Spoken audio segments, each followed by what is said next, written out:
We'd like to welcome each and every one of you here this afternoon. Want to wish each and every one of you a Merry Christmas and a Happy New Year, and thanks for being here. Running just a couple seconds behind, but we'll catch it up. We had a meeting earlier at 11 o'clock with our legislators, and that went very well. So I'll call the meeting to order. I'll ask for an invocation with Supervisor Tatum and a Pledge of Allegiance with Supervisor Leland Mitchell. Please stand with us. I'd like to welcome everyone out today and wish you a Merry Christmas. Hope you have a healthy and safe and happy New Year as well. So at this time, let's pray. Our most kind and gracious Heavenly Father, we come to you today, Lord, just thanking you and praising you for all you do for us. Lord, we come to you today just asking you for wisdom and guidance as we conduct the county's business. Lord, I pray that everything that is said and done in today's proceedings will be according to your will and pleasing in your sight. In Jesus' most holy and precious name I pray and ask it all. Amen. Amen. I pledge allegiance to the flag of the United States of America, and to the republic for which it stands, one nation, under God, indivisible, with liberty and justice for all.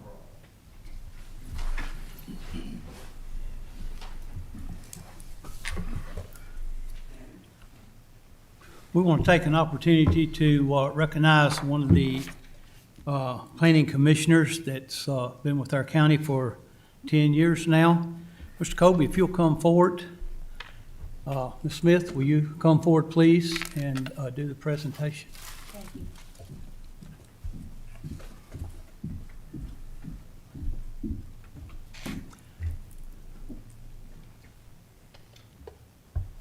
Hello, Mr. Colby. Mr. Chairman, my fellow colleagues on the board, and those in attendance, it is my distinct honor and privilege today to acknowledge Mr. Jim Colby.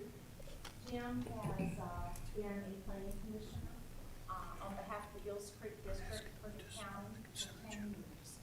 And I would like, on behalf of the board, Jim, to offer this resolution in recognition of your service.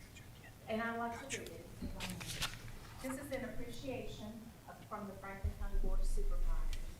Whereas Mr. James Colby, a resident of the Gills Creek District in Franklin County, was appointed to the Planning Commission in 2012 and faithfully served for 10 years as a commissioner. And whereas, as Planning Commissioner, Mr. Colby represented not only the citizens of Gills Creek District, but all those belonging to Franklin County and future generations therein. And whereas Mr. Colby participated in several amendments to the Franklin County Comprehensive Plan, updates to the zoning ordinance, as well as the creation of the county's first ordinance for solar power generating facilities. And whereas Mr. Colby also participated in the development of the Westlake Hills Ford Planning Advisory Committee, the Westlake Hills Ford Fairham and Union Hall Village area plans, in addition to numerous other plans and studies. And whereas Mr. Colby earned the deep respect of his fellow commissioners through his courteous manner, exemplary spirit, and dedication to public service. And therefore be it resolved that we extend our heartfelt appreciation and thank Mr. Colby for his professionalism, candor, and passionate stewardship. And be therefore further resolved that the Franklin County Board of Supervisors and staff does hereby express its gratitude for 10 years of outstanding service and wish him the best in his new ventures, health, and happiness. Jim, I present this on the board's behalf, and we thank you so graciously for your service.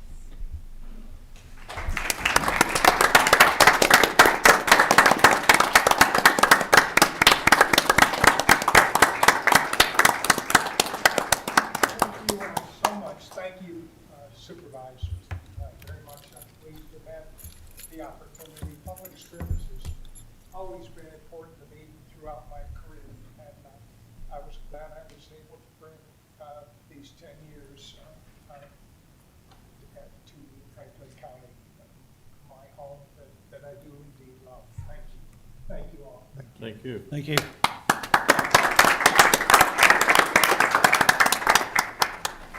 And Mr. Chairman, I'd be remiss if I didn't recognize Mrs. Colby, who's in attendance with Jim.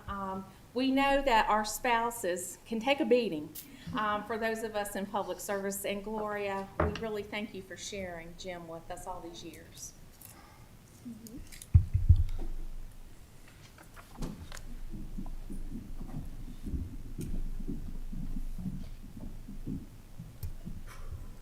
All right, I need to ask the board now for the approval of the agenda.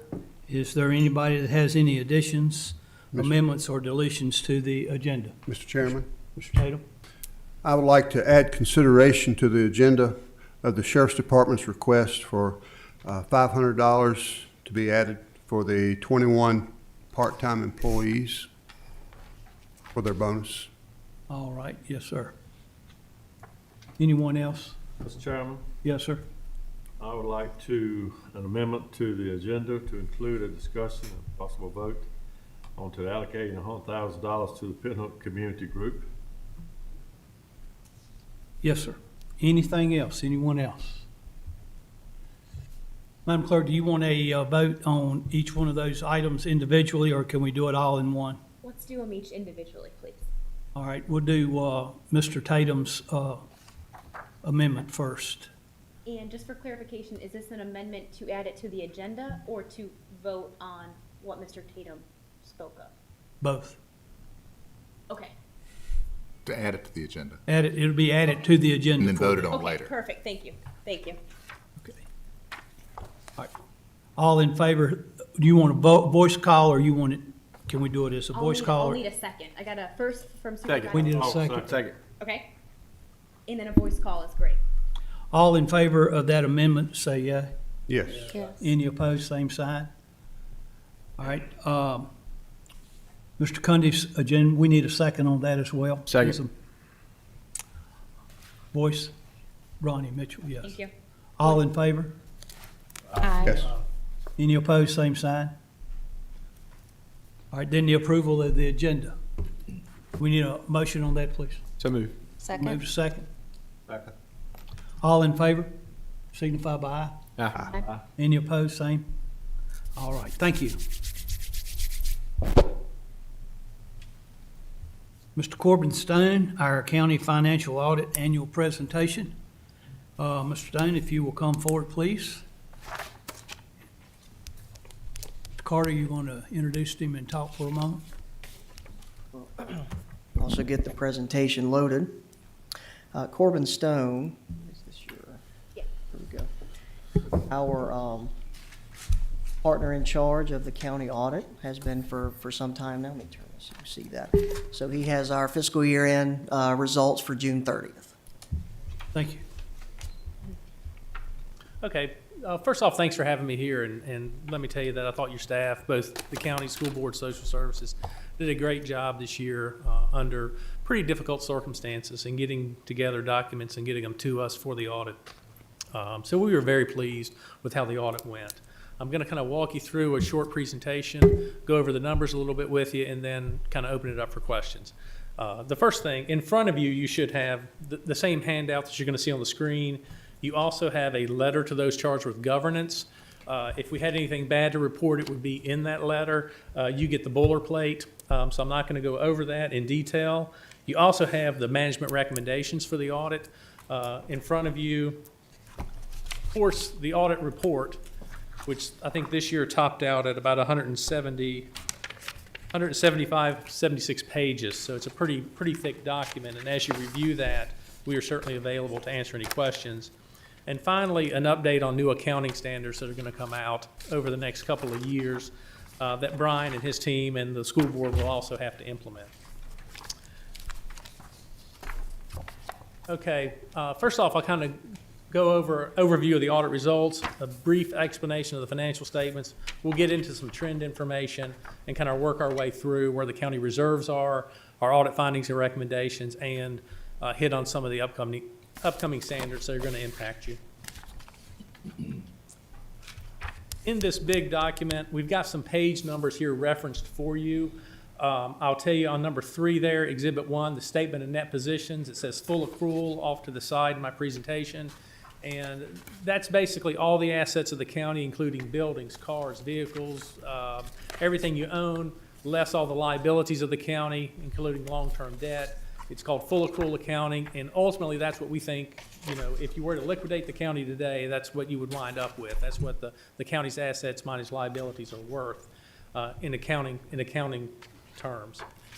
Exhibit 3 is more important to you. That's on the modified accrual basis of accounting, and that's a modified cash basis. And so those are the numbers we're going to go over today. When we say modified cash, we just look out for short-term receivables you're going to collect within 60 or 90 days, and for the payables that are due within 60 to 90 days. So Exhibit 3 is really key as you look at the financial statements, and those are going to be the numbers I go over today. I've got some 5-year trend information here. You can see revenues have grown at a compounded annual growth rate of 6.56%. But I've got a note at the bottom here. If we took CARES funding out of that equation, the annual growth rate would be about 4.6%. You got about $7.5 million in CARES funding during 2021, and if we take that out of the equation, that growth rate drops down by about 2 percentage points. The next page, I'm showing you the 5-year trend information on your expenditures. Those have grown by about 4.44%. Again, if we take the CARES money out of that, they've grown at about 2%. So you've done a pretty good job of keeping your expenditures in check. You know, inflation had been running about 2% up until in the last several months.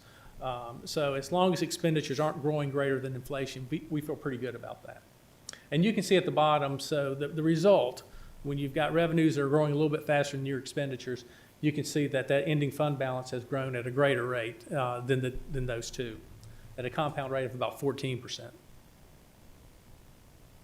Next page, I'm just graphing out your general fund revenues by source. And the next page, I'm just graphing out your general fund expenditures by function. On to the important stuff. Ending fund balance, we can see that's grown by about 14.5% on a compounding basis since 2017. Cash and investments have grown by a little bit more, but that's because you received some ARPA funding of about $5 million right at the end of June. Grants, you always match up grant revenue with the expenditure. So we increase your cash because you got the money, but we show a liability essentially due back to the federal government, because until you have an allowable expense, it's really not considered to be your money or revenue. Ending fund balance as a percent of expenditures was 27.14%.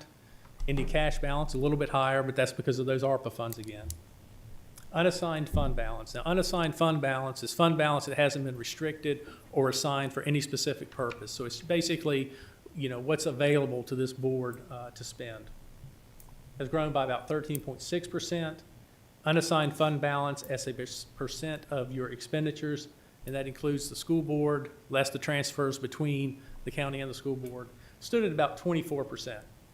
Just by point of reference, the GFOA, which is the Government Finance Officers Association, says the minimum acceptable unassigned fund balance is 16.67%. So you're above that.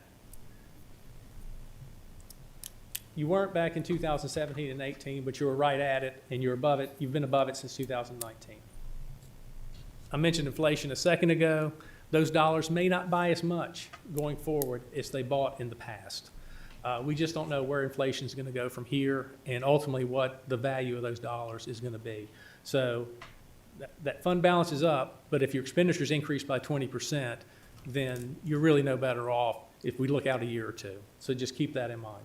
But you've done a really good job. And the other thing to keep in mind is you've got some flexibility. So if we do have a rough patch in the next year or two, at least you have a little something to fall back on in case you need it.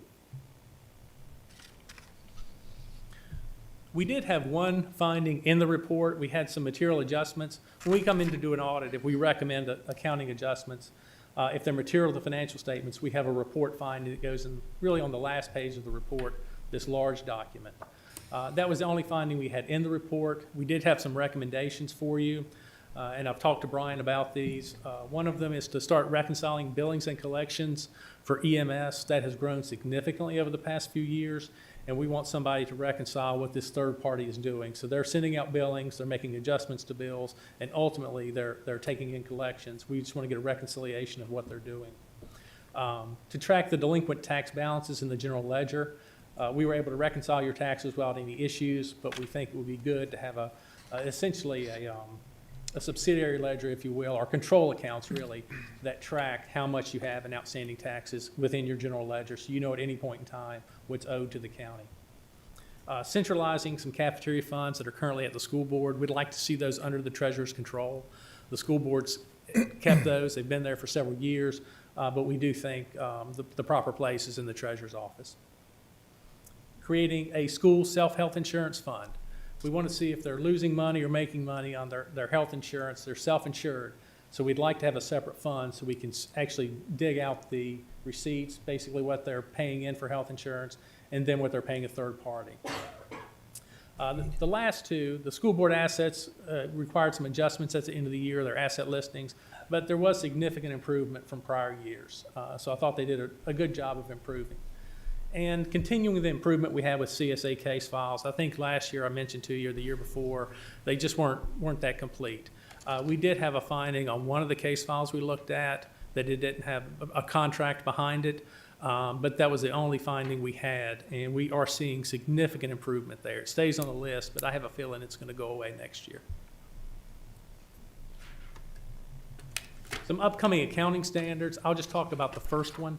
It's going to be effective in 2022, and it is going to have an impact on the county. You're going to have to start recording operating leases. We're going to have to present information about operating leases within your financial, within this book. So we're probably going to go from 175 pages to about 178 pages next year. The next three really probably aren't going to affect the county. Statement number 91, conduit debt obligations, will affect EDAs and IDAs pretty significantly, but I don't think that's going to affect the county at all. And really in closing, like I said, the audit went very well. You received an unqualified opinion. It used to be called unmodified opinion, which means we believe the financial statements are materially correct. And like I said, your staff, from the treasurer's office to Brian and his staff, the school board, everybody did a great job of pulling all this information together this year. So I think your folks did a really good job for you. I can tell you a lot of the places that we went to, COVID really slowed them down, but your guys kind of fought through it and got it done. And I'll stop there for questions. Want to have any questions for Mr. Stone? Mr. Chairman, I have one, if I may. Mr. Stone, thank you very much for being with us. One question I know you've got the one material funding, but with regard to the, I'm just going to refer to them as citations, the enumerated items. Is there an expectation for each one of these that completion and correction of these tasks will take place prior to the 2022 audit, or that progress is made? Well, I think like the school health insurance fund, you're almost going to have to start that at the end of a fiscal year. Mm-hmm. So you may not be able to implement that until next year. The rest of them, I think, can be implemented, during fiscal year 22. Okay, thank you very much. Or at least started. You may not reconcile the entire year of your EMS billings, but you can start with monthly reconciliation. Thank you. Anyone else? Thank you, sir. Well, thanks for having me. I will tell you that my contact information is on the front of the handout, and I'm here to help you. So sometimes folks are scared to call auditors, but please don't hesitate to call. That's what I'm here for. Don't worry about getting a bill the next day. We're here to help you any way we can to keep you on track as best we can. Very good report. Working with you through the years, it's been a pleasure. It's always been very good reports and work easy together. And we wish you and your firm a very Merry Christmas. The same to you. Thank you very much. See you next year. All right. On our consent agenda, do we have any, anybody got any amendments, want to pull anything for discussion? Mr. Chairman, I would like to pull items 5 and 6, please. All right, items 5 and 6 have been pulled. Anything else? All right, I need a motion on items 1 through 4. Mr. Chairman, I make a motion with approve those as presented. I need a second. Second.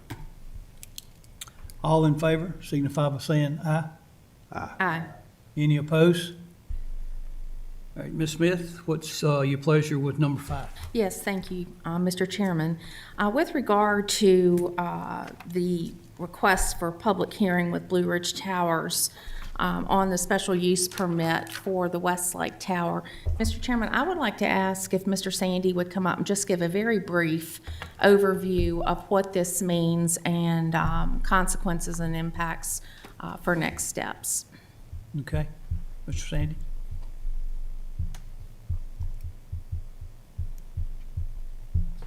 Yes, thank you, Mr. Chairman, members of the board. The consent agenda item number 5 references a request to schedule a public hearing for a Blue Ridge Tower special use permit, request for a telecommunications tower in Westlake. This, if you remember from previous discussions, this is part of the broadband plan. This is one of the remaining sites to complete that phase 1 project. And so this has been a particular location that's been pending at the Planning Commission since May, waiting on the FCC review process for the proposed tower. And the reason the federal review process is taking place is because of the proximity of this site to the Booker T. Washington National Park. And so as part of that FCC consultation process, they have been working with the consulting parties, which is the FCC, SHPO, which is the State Historic Preservation Office, the National Park Service, Blue Ridge Towers, and the county to try and mitigate any potential impacts that the proposed structure might have on the Booker T. Washington National Park. And so that has developed into, over the months, has developed into a memorandum of agreement or memorandum of understanding between the consulting parties of what those mitigating steps would look like and what those mitigating measures would look like. And so that draft MOA is out for review and consideration by all those consulting parties. And just, I'll give you kind of a brief nutshell of that, is that the considerations that have been put forth by the applicant is to maintain that ordinance requirement, but to also maintain that 100-foot wooden buffer around the proposed structure, to limit the height of the proposed structure to 160 feet, and to mitigate the visual impact of that structure either through a flush-mounted antenna or what they call a monopine structure, which is a simulated tree.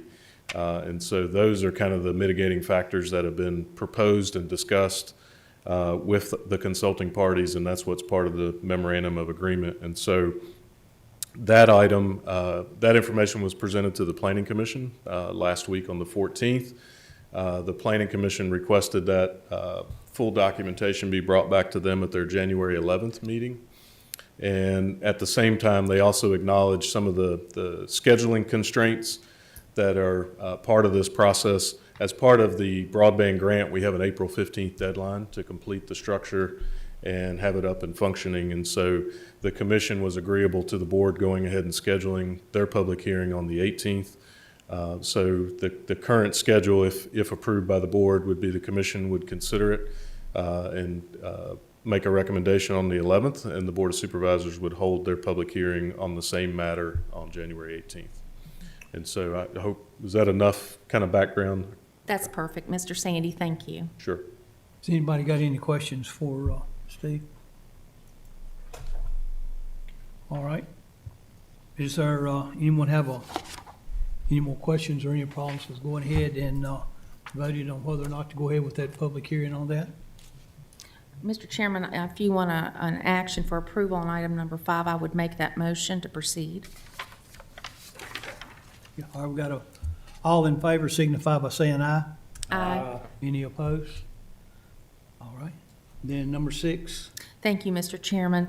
I asked for this to be pulled because this applicant for the Coves is requesting an expedited process around all of the changes. As I studied the report and the application ask, if you will, I find that this is a pretty significant application with regard to expansion and with regard to items relative to setbacks and parking sizes and zoning reclassifications. I am not supportive of expediting this, and the main reason is our process is set up for the Planning Commission to hear the application, have a subsequent public hearing, and then it comes to the Board of Supervisors after that in a subsequent month. When we expedite things, that can mean that both of these things will be heard back to back in the same month. And I'm troubled by that because I think that there's significant discussion required to look at this application in totality and to also, and importantly, make sure that we're hearing from the residents that are impacted, and if any citizens, not only in that area but in the county, have any feedback and need time to look at this application, study it, and provide comment through a process that's already articulated. And I just feel like an expedited application for something this size, I find it troublesome personally, and I'd like to request that we not expedite it. Mr. Sandy, you know why he asked for it to be expedited?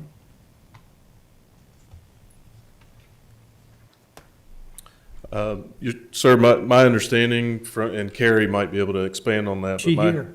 I think so. My understanding is that he has events that he'd like to hold out there, and he would like to fast track it in order to be able to line up those events, to give him adequate time. So I guess there's several months lead time to schedule those events, and so that's my understanding of, why he would like to fast track this and get these adjustments to the rezoning made. But I could look to Carrie maybe to add to that, but that's, from the little bit I understand, that's part of the reason for requesting the extension. You got anything to add to that, Ms. The Spencer? main change that he is asking for is to allow to use some of the areas in event center. And he does need to book those events as quickly as he possibly can as a, because of the level of performance that he's trying to get there. They use a long lead time. And he's concerned about, we've been permitting the events one at a time in the past, but it really isn't conforming the way it should be. So he's concerned about getting it right, doing the right thing, and being able to do his events. Has anybody got any questions? Well, I have no question, but I have a comment. Okay. My comment is that we developed this fast track for a simple and speedy way of getting this done. And these people have been very responsible, have no problems out of them. So I see no reason why they can't be fast tracked. That's my opinion. Anybody else got any questions to Ms. Spencer? Thank you, ma'am. All right, we heard from Ms. Smith, we heard from Mr. Cundy. If anybody else got any comment or anything?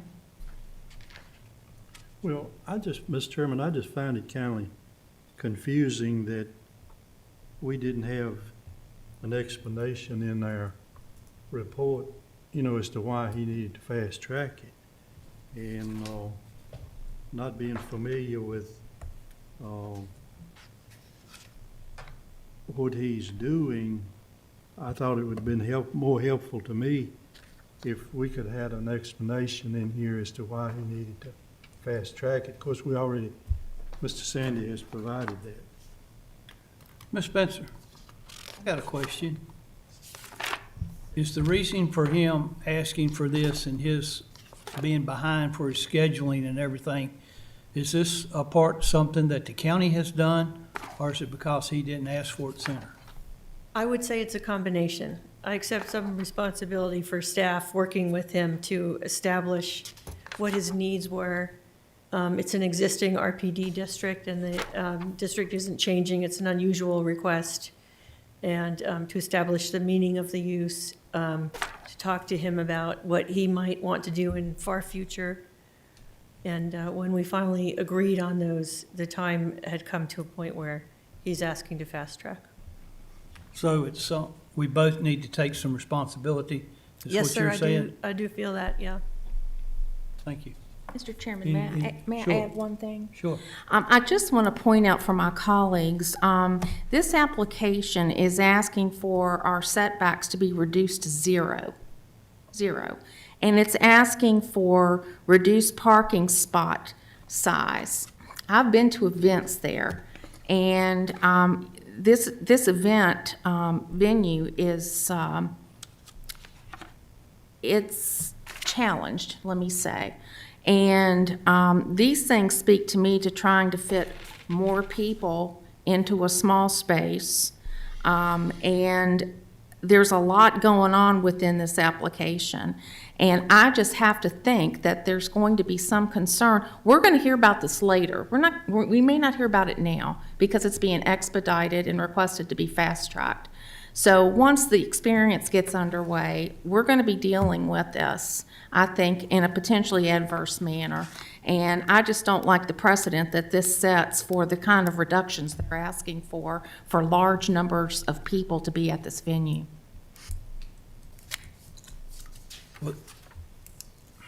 Okay. And I All hope right, it's- well, go ahead, ma'am. I hope it's clear that the area that he's talking about is only the property that he still owns. I've Well, asked for a better map that delineates that Well- area so that you can see. But right now, what we're dealing with is whether or not we want to go to public hearing or not, right? Expedited, to Be expedite it. expedited to go to public hearing. All right, what's your pleasure? Mr. Chairman, I would make a motion that we deny the request to expedite this and to instruct staff and the Planning Commission to put this application through our normal processes. Do I have a second?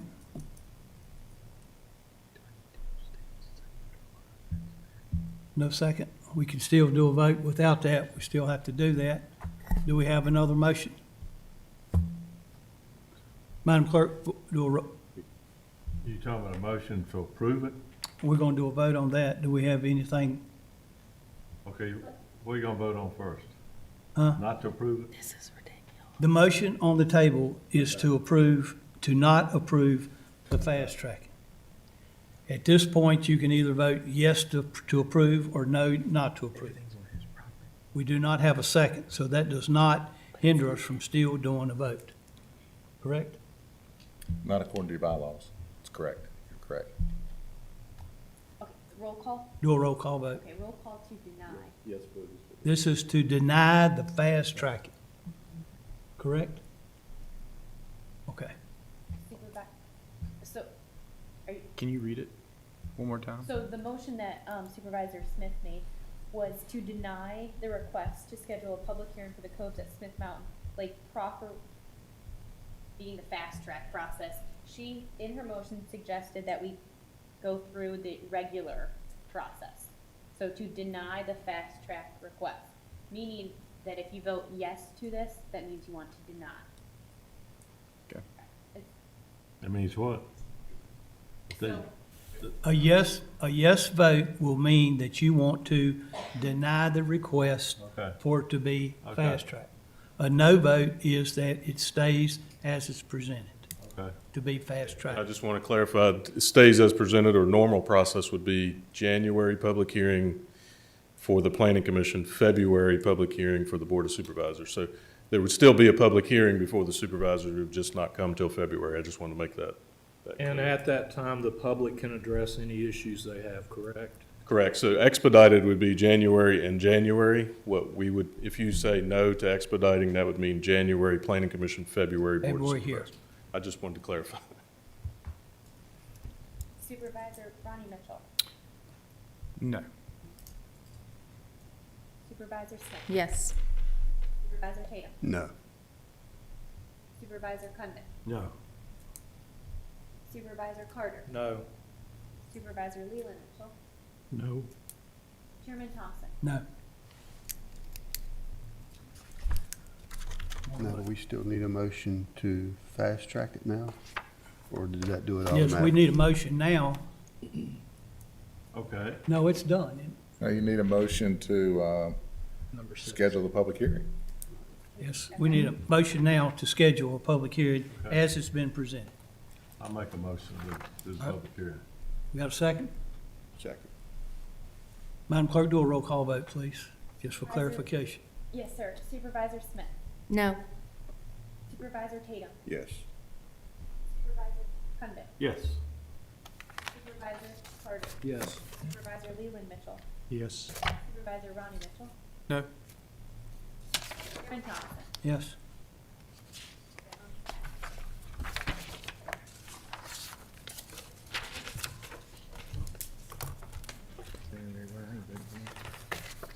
VDOT.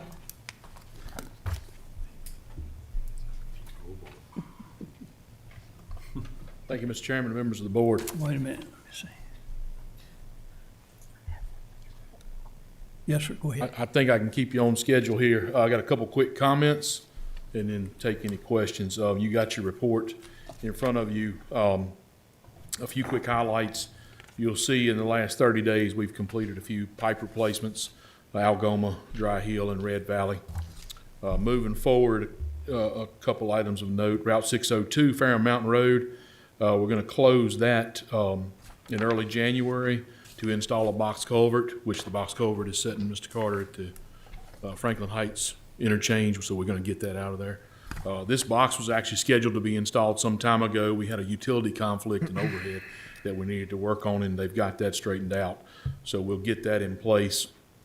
And then Route 613 NAF Road, we're going to close NAF for a very short window, December 27th. We've got to put a culvert in very near the Metwood operation. It's pretty tight right there, so unfortunately we have to close it, but it should be, we're planning on 3 days, but hopefully we'll be a little quicker than that. Moving on to page 3, the only other item I wanted to highlight was the roundabout at Brooks Mill and Burnt Chimney Road is still moving forward and on schedule, and we're looking towards a construction advertisement in February of 2022. So in the spring or very late winter, we will hopefully have a successful bidder and be ready to go to work. And that's all I had as highlights this month, Mr. Chairman. Anybody got any questions for Mr. Daniels? Just a comment. Once again, thank y'all for everything. Doing a great job. Appreciate y'all handling all our individual requests. Really appreciate it. Yes, sir. Thank you. Mr. Chairman? Mr. Carter? I just have one comment, Mr. Daniel. Up there on Dry Hill Road where you did the bridge replacement, the bridge is great, the paving is terrible. Over the pipes? Yeah. Yes, sir, okay. It's, Yeah, they blacktopped it recently, and I've had some folks call me about that, and I drove up there, not my district, sorry, Tim, but it's rough. 10-4, yes, sir. I'll say I have not been across it, so I appreciate the information. Anyone else? I do. All right, sir. 834 Brooks Mill Road. Are y'all through with the widening on Brooks Mill Road? Are you talking about the section, Mr. Cundiff, between Burnt Chimney and Scruggs? Remember that right in Scruggs Road? No, yeah. sir, no. Actually, they've got quite a bit of work left to do through that section. That'll be they've been pretty slow, but there's more work to be done. But I mean, they have started on it. The project has started, but I don't know, we haven't done a whole lot of, it hasn't been a whole lot accomplished out there at this point. Also, I believe Brian said that he looked at Liston Hill Road this morning, and so I appreciate that.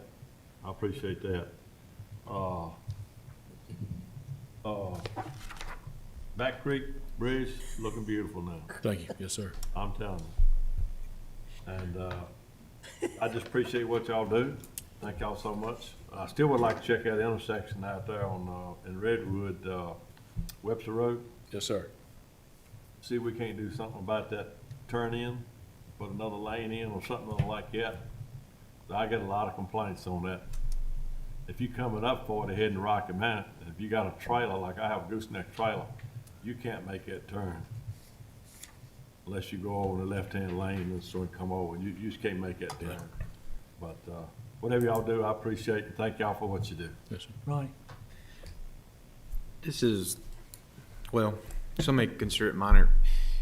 He mentioned Brooks Mill Road was something I was going to bring up, where they just do the paving, and then the company that comes in and does the lines, you know, they take those little stickers and they stick them in the center of the road.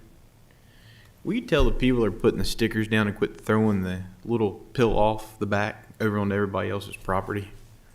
Interesting. You know what I'm talking about? Oh, I know what you're talking about. They throw it on people's property by the handfuls. It Oh. irritates me. So I'd like to tell you I'm surprised at that, but I'm not. That's unfortunate, right? But I'm glad you commented, and I'll make sure that our construction section, I will say that that's not our folks. I know. Not debating it, but it is our construction section managing some contractors, and it's frustrating. And thank you for the comment. Yeah. Thank you, buddy. Anyone else? Thank you, Mr. Daniels. Merry Christmas. Thank you all. See you Merry next Christmas year. and Happy New Year. And the weatherman's going to be nice to us Saturday and hopefully for a while, so no snow. Probably snow. Merry Christmas, Todd. See you, buddy. Mr. Carter. Show us the money. Be nice. Christmas.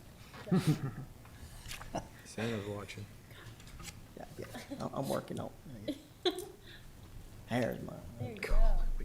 We got it. Okay. Thank you, Mr. Chairman, members of the board. So, for the financial report, still good news, so that's a positive sign. There it goes, okay. So through the end of November, 5 months into the fiscal year, about 41.6% of the year is what we would want to look at as a percent of budget. Revenues are looking good. They're all within that kind of realm. We are still seeing reduced interest earnings on our investments, on our cash. That's kind of, if you have a savings account, you know how bad that is. You're earning nothing on your money. It is a little bit below. That's at 32%. That's in your revenue from the use of money and property line. That'll probably increase because we have a lot more cash now that property tax collections have come in. So that will hopefully make it up a little bit over the next 3 months or so. On the expenditure side, continuing to monitor expenses. Everything's below budget. That's a positive. We are a little bit, same areas we always are for those things that are front-loaded in the early part of the year. No concerns on any of those particular categories. So to graph out the revenues for you, really it just evens out. So if you notice October, the red line is the current year. If you notice October was a little below prior year, November's a little above. When you net it out, we're about in the same spot. So to break that out a little bit more into categories, we're a little ahead on property taxes. That is actually mostly due to personal property instead of real property. Other local taxes are a little behind, but that really is a timing in posting, mainly sales taxes. And then state revenue, we're a little ahead, but it's pretty comparable for the level of dollar amount. So to break it down a little bit more for real estate, so as of the end of November, we were about $430,000 behind where we were this time last year. I think a lot of that's probably still timing. December's looking fairly well, but we're still ahead of budget compared to where we were 2 years ago. So we're almost at 69, a little over 69% of budget. And we typically we'll have a fairly significant December. And then what we'll do is we'll have some small amounts come in for the remaining 6 months of the fiscal year. But as far as where we're looking, if you want to look at the current year line, that purple line, November collections exceeded what they did the prior year. And December is looking like we'll probably see a small amount of growth by the time we look at final December numbers next month. So personal property has increased very significantly, which is a good sign. So it's at up year over year through November, 826,000 almost. That's about a 12.5%, and that's not including the December taxes. So it was kind of expected to a point. As we all know, the value of vehicles at this point, because of the shortage, chips and otherwise, has increased. So assessments were up in addition to normal growth that you would see. Typically, we've seen anywhere between 4 to 6% growth on a healthy growth model in personal property. So the difference is more than likely an increase in assessed values. For local sales tax, so when we account for that timing, so you can see we're still seeing growth. So if you remember the jump last year, it was significant. Really what that appears to be that was just the collection of internet sales. That was the first year it started. So now what you're seeing is sales tax growth normalize. So we're at 4.4% for the year, about 123,000. That's on average what we would expect healthy sales tax growth to be. It is in that 4 to 6% range, not 15, 20, 25% like we were seeing. So for meals tax, we are seeing healthy growth. It's just monetarily not a big enough portion of our budget to help a whole lot. But 16.3% year over year comparison, it's about $97,000. And the same thing with transient occupancy. So you can see we had that blip in August, if you remember, that more than likely was a catch-up for the increase in the rate effective July 1st. It started to normalize if you look at that orange line. And so we're still 34.7% above where we were last year. That's about $50,000, but probably a good chunk of that is because we went from 2% to 4% on our rate, on our local rate. Total is 7%, but 3% is dedicated for tourism. So we're still seeing good growth, but it's leveled off. We're not seeing quite the jump that we were in the earlier months. Expenditures, they're down. A lot of that is related to CARES Act. So around November, December, we had a lot of expenses for CARES Act last year. We had the December 30th deadline. So that kind of expedited some of that. You're not seeing that this year. You're kind of seeing the average general up and down, just depending on timing in any month. Categorically, you can see prior year, current year. The yellow bar is the current year. Pretty much all of our categories are even with where they were this time in the prior year. The one that is down is public safety, and that is that CARES Act spend that we were talking about in the prior graph. Health and welfare, very little change, really fairly even. That's a good thing across our programs. CSA is down. As of right now, that's good, but we do have a lot of high-dollar cases, and so that's going to be turning around, unfortunately, probably over the next several months. So fund balance, now that we have audited financials, which was close, I think it was about a $500,000-$600,000 increase from where we had been projecting it conservatively, so that's good. It's now at $34.8 million signed fund balance as of June 30th. When we back out the $3 million in rollovers that the board approved previously, along with the $2.45 million for the school board, I readjusted our 20% minimum based on actual audited revenues. So it's about $21.5 million. So our remaining available is $7.8 million at this point, over our policy minimum, our debt policy minimum. As Mr. Stone indicated, GFOA has a separate, that's 16.67%, that's 2 months, but our 20% is based on the debt policy, and that's a Davenport recommendation and rating agency recommendation for borrowing money. So economic update, I know you're well aware of inflation, we've mentioned it. November saw a 6.8% increase in inflation. That was the highest inflation rate year over year in 40 years. So the concern is still there. I don't think anybody sees it getting better unless they're an extreme optimist. I am not one of those. Long term, the average economist probably thinks inflation will run through at least next summer. Who knows how long it will be. This is going to start putting a severe strain on our departmental budgets. And this is CPI. This is average product cost. What is not in this number is labor cost. And we've had some information on that. We'll, of course, have that as we continue with budget. We've seen some things I have on the next slide of what the outgoing governor is recommending. The labor market is very challenging in and of itself without other external economic factors impacting it. So that number does not include really what we may be experiencing trying to find qualified staff to just provide services. And then supply chain, what we're running into now, as you're well aware of the vehicle shortage, we can't get vehicles. The state contracts are basically have stopped letting our departments order. We can't get them under state contract, at least some. Now, I'm not sure. I haven't checked recently with places like the sheriff's office, but there are just no vehicles. The fleets are exhausted. And so we have vehicles that need to be replaced. There are other things, so we're just managing those as we can to try and get equipment to our departments to operate. So state update.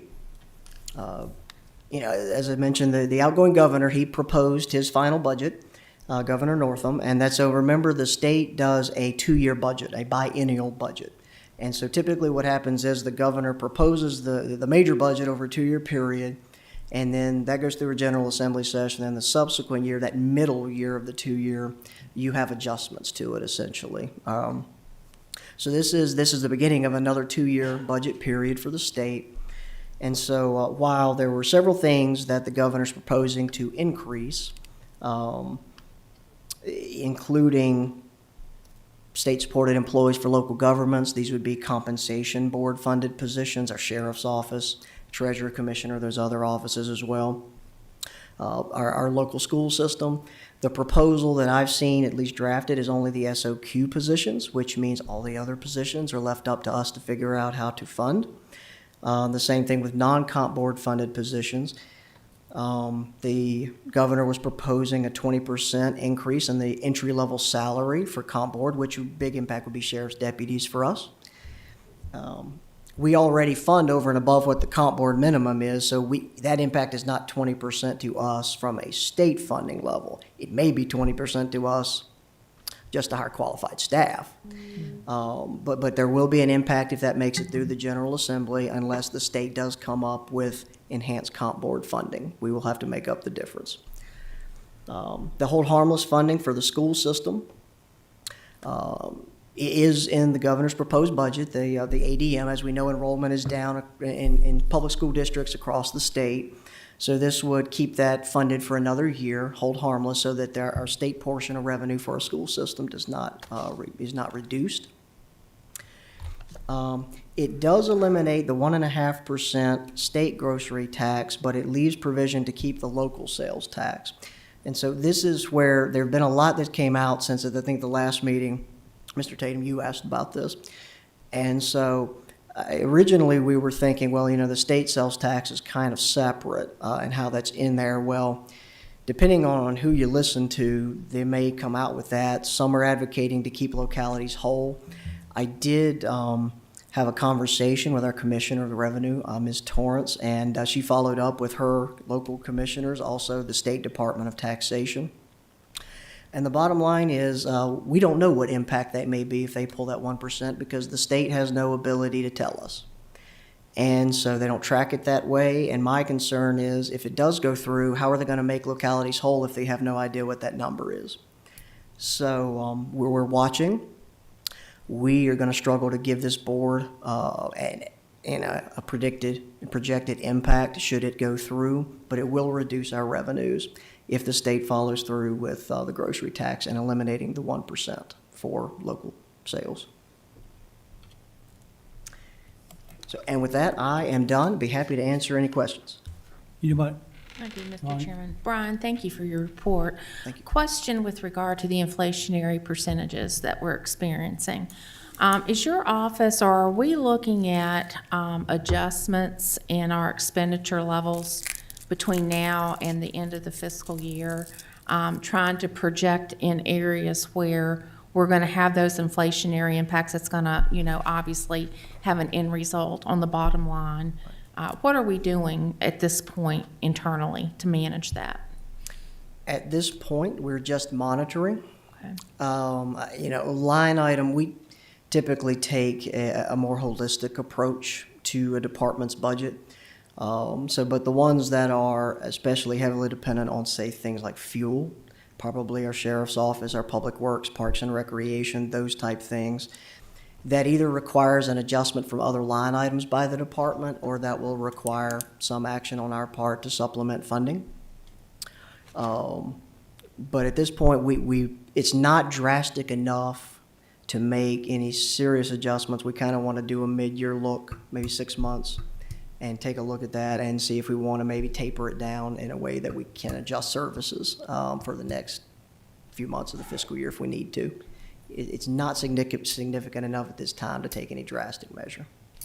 And also in our legislative meeting this morning for our friends from the school system with us and school board members, Senator Suderline did indicate that the hold harmless in the upcoming budget is not going to be called that per se, but he expects that the hold harmless will be in effect for another year. So I know that that's going to be good news for the school board and the school administration.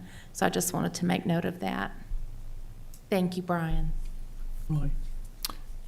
Brian, as usual, thank you for your wonderful presentation.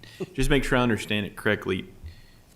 Our unassigned fund balance was just shy of 21 million, and then we're above and beyond that by 7.8. Did I read that correctly? So unassigned fund balance is 34.8 million. Oh, sorry. And then Our policy minimum is the 20. Correct. And then so over and above, after we've backed out our rollovers and everything that the board is obligated at this point, and over and above our policy minimum, it's still 7.8 million above that. All right. Yes. So in our meeting yesterday, you saw how important, I harp on this every meeting about the fire truck rotation, how we're behind. Mhm. With this amount of money, there's no reason why, when you and Chris sit down working on this budget, that we can't include to let this board vote on keeping up that fire truck rotation. I think the people that were there yesterday expressed how important that was and how far we are behind. And with this amount of money, I'd like to consider maybe two. Ferrum's up for their engine and Callaway's up for their tanker. From what I understand, what Callaway's asking for is about 280 to 300,000. It's not $500,000. So if we could manage to squeeze that in there, that would be outstanding. All right. Thank you. Gotcha. Tommy? Did I understand you correctly that the governor's going to eliminate a 1.5% grocery tax? That was in the governor's proposed budget. Yes. If I'm not mistaken, I believe Youngkin was running on that by eliminating the grocery tax. He was. Governor-elect Youngkin was running on eliminating the full 2.5%, which includes the locality portion. Governor Northam is recommending 1.5% and keeping the 1% local portion. So that's going to be initiated by this governor, Norton? No, it's the outgoing governor's proposal. Governor Youngkin will get in and basically work with the General Assembly to emphasize his priorities. How bad is that going to hurt us if that's emphasized? We don't really know. We've tried to estimate, but the state actually can't give us the information for us to even project a number. Okay. Yes, sir. Thank you, sir. Yes, sir. Anyone else? Thank you, sir. Yes, sir. Thank you. Mr. Chairman, if I may, next under Mr. Carter's items is a recognition of the GFOA award. And of course, we were struggling where to put this on the agenda, whether we put it at the beginning, but we knew Brian would be at the podium with his monthly report that he does such a good job of. And so Brian, of course, him and the Department of Finance have just done a tremendous job year after year. And I can't say enough about how pleased I am, but certainly I'm sure on behalf of the board how pleased the board is that we have continually, year after year, received the Government Finance Officers Association's Distinguished Budget Presentation Award. It is the highest form of recognition of governmental budgeting in the United States. Its attainment is a significant achievement by Franklin County and specifically the Finance Department. And so this year we've passed that budget certificate around. Brian has previously, I think Jackie Wagner has been presented that, maybe others in finance, but this year we're presenting this to Brian Carter. And so while he's at the podium, just wanted to recognize him and give him the opportunity, because I know it's not a one-person effort, Brian. I know you've got great staff that you work with year in and year out to put the budget together, and really all county departments, because it is a county department budget, but we know it's your office that does a lot of the heavy lifting, and I personally just want to thank you. Yes, sir. Thank you. Appreciate that. On It behalf is of the it is board, a we team appreciate effort. Thank you so much. Thank you, Brian. You make us proud. good staff. So thank you so much. Well, we appreciate what you do.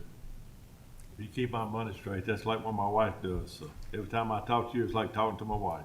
I don't know how I feel about that, Mr. Conniff, but thank you. Thank you for what y'all do. Thank you. And Thank you, buddy. Mr. Chairman, I'd be remiss, I don't see everyone in the room, but I do see Jackie Wagner, who's our budget analyst in the room. And Jackie, thank you. I know year in, year out, and just so you'll know, Ms. Wagner, I have bought chocolate peanut M&Ms as we start our budget deliberations. It's our go-to food, our comfort food as we try to get into the budget. We know it's going to be a tough budget season, but thank both of you and thank everyone in finance. The rest Thank of your staff, thank them for it. Appreciate that, thank you. Yes, sir. All right, Ms. Spencer. Carrie Spencer. The Smith Mountain Lake Partners LLC, private roads. So the attorney from the applicant and our attorneys have been working closely together, have added some conditions have proffered some additional conditions, and have discussed several revisions to a road maintenance agreement. And I think best to turn it over to Jim to talk about those details, because those are what's different from the previous submittal. Thanks, Carrie. We've tried to put together a plan that would be sure that at least for 20 years, that the roads will be, that there'll be a fund put in place to maintain roads in the subdivision. And we've done that through a combination of ways.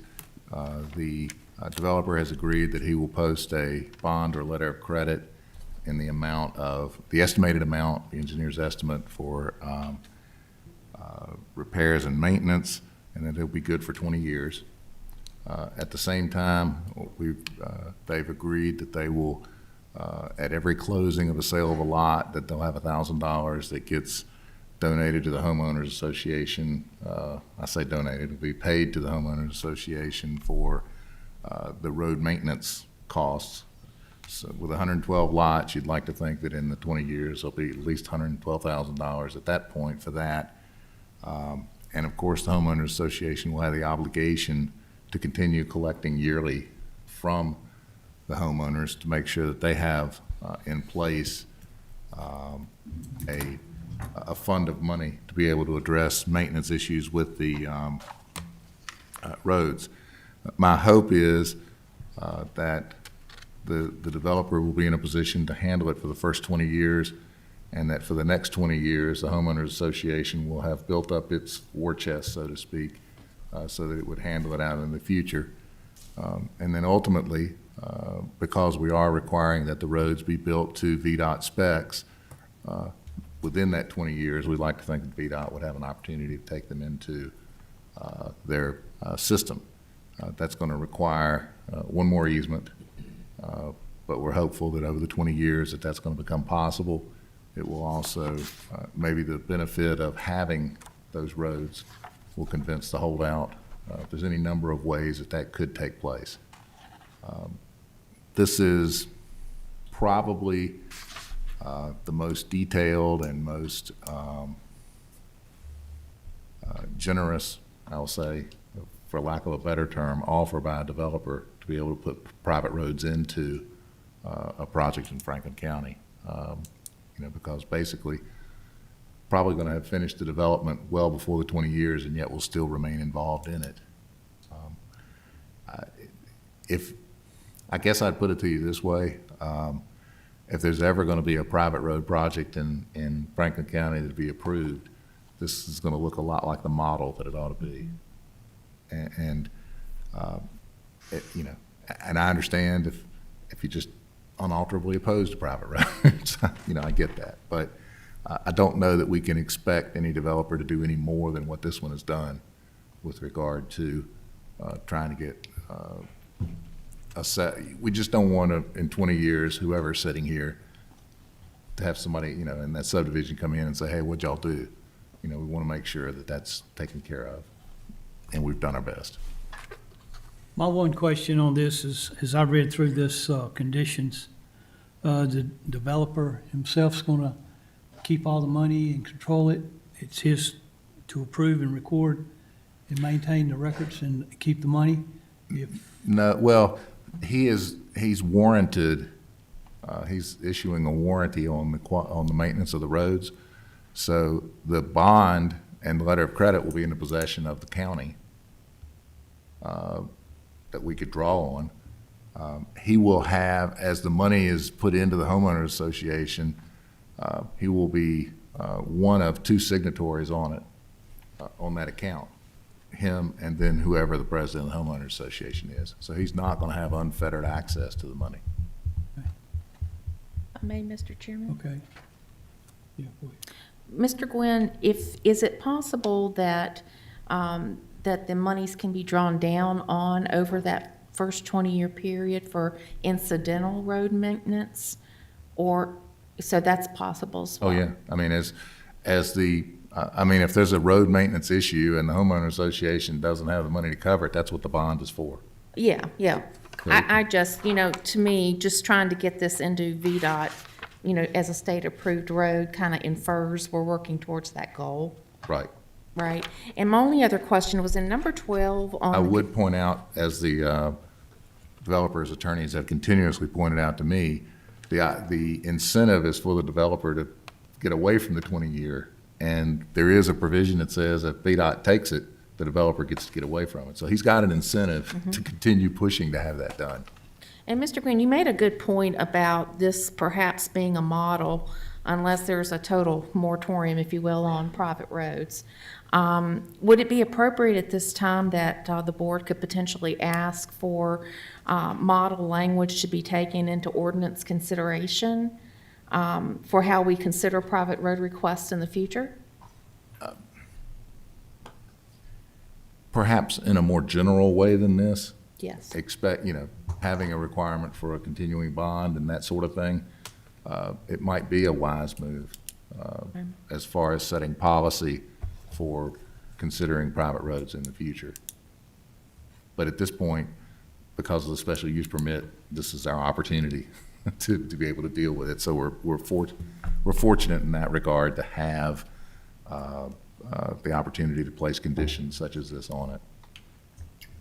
Thank you. Anybody else got any questions for Mr. Gwynn in regards to I this? have a question, and I think this is a property that there's one lot that doesn't belong to the developer that this road's gonna be built on, am I correct? I think that's the other one, Mr. Mitchell. This one has a joint easement into it, and one of the 7 people who have the easement in is not willing to turn the easement over so that VDOT could have it. I think it's the other development that has the lot in it that you're thinking of. Okay. Anyone else? I think that's right, isn't it, Steve? Mr. Ronnie Mitchell, Just taking questions, or are you taking comments yet? questions for the Just attorney? questions, all right. Anyone else? All right, thank you. Mr. Purdue, you're here on behalf of Smith Mountain Lake Partners. You have anything to add to this? Mr. Chairman, I don't. I'm here. I can answer any questions you guys have. I think Jim summarized it pretty well. We've tried real hard to make this work. And so, I think we've got a good system in place for you guys to be protected with the protection you want. But I'm here to answer any questions if you've got any. So does that open the door up for any more questions? Thank you, Mr. Purdue. Thank you.